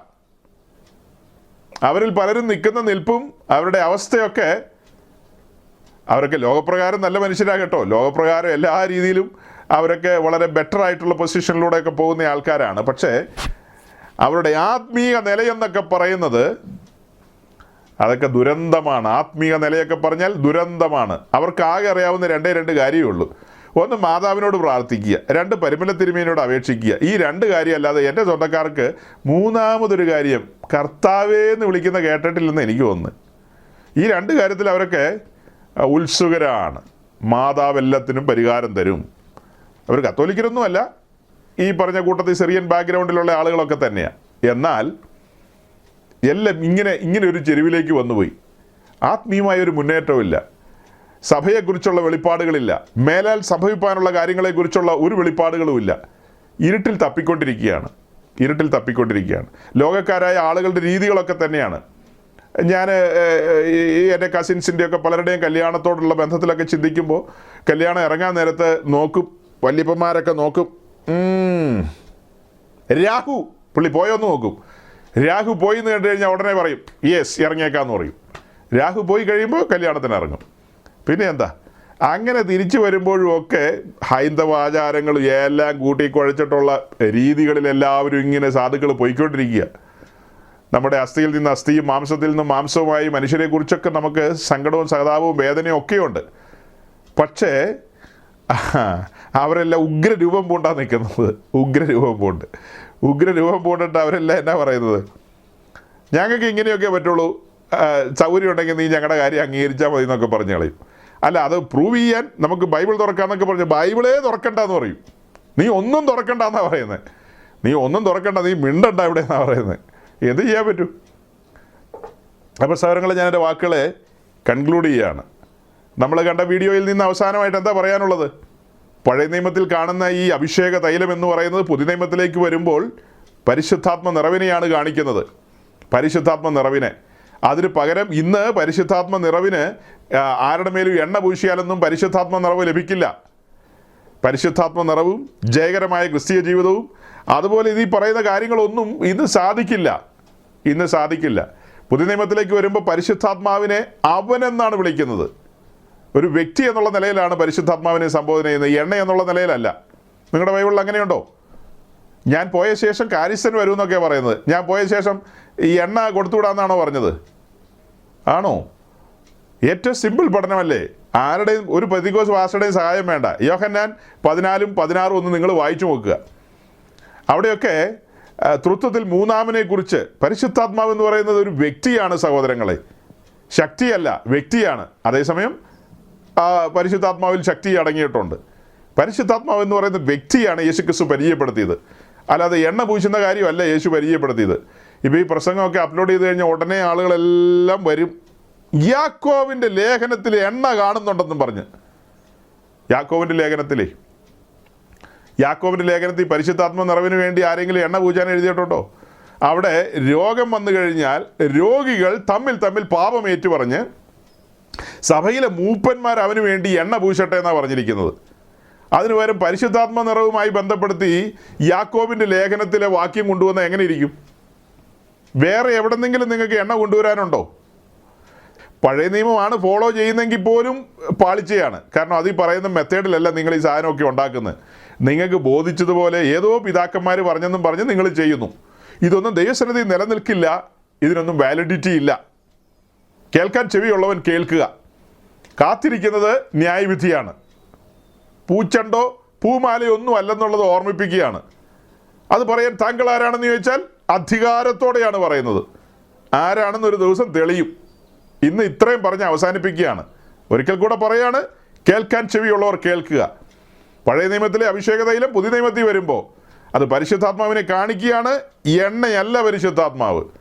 ആ കൊച്ചു കുഞ്ഞിനെ കുറേ എണ്ണയൊക്കെ പൂശിയിട്ട് അതിൻ്റെ തലയിൽ 2-3 തുള്ളി വെള്ളം കുറച്ച് എടുത്ത് തളിച്ചിട്ട് ആ കുഞ്ഞ് മാമോദീസ ഏറ്റു, ക്രിസ്തുവിനോട് ചേർന്നു, ക്രിസ്ത്യാനിയായി എന്നൊക്കെയുള്ള ഭോഷ്ക്ക് പറഞ്ഞ് ആ കുഞ്ഞിനെയും കുഞ്ഞിൻ്റെ മാതാപിതാക്കളെയും ഒക്കെ വഞ്ചിക്കുന്ന മതത്തിൻ്റെ ആ വഞ്ചനകളിൽ നിന്ന് ജനം പുറത്തു വരേണ്ടതുണ്ട്. മതത്തിൻ്റെ വഞ്ചന ഭയങ്കരമാണ് സഹോദരങ്ങളെ. നമ്മൾ എന്തുകൊണ്ടാണ് ഇങ്ങനത്തെ കട്ടിയായ വാക്കുകൾ ഉപയോഗിക്കുന്നതെന്ന് ചോദിച്ചാൽ, ഒരു മനുഷ്യൻ്റെ ആത്മാവിന് മുഴു ലോകത്തെക്കാളും വിലയുണ്ട്. അവൻ്റെ നിത്യത കീഴേ പാതാളത്തിലല്ല ചെലവഴിക്കേണ്ടത്.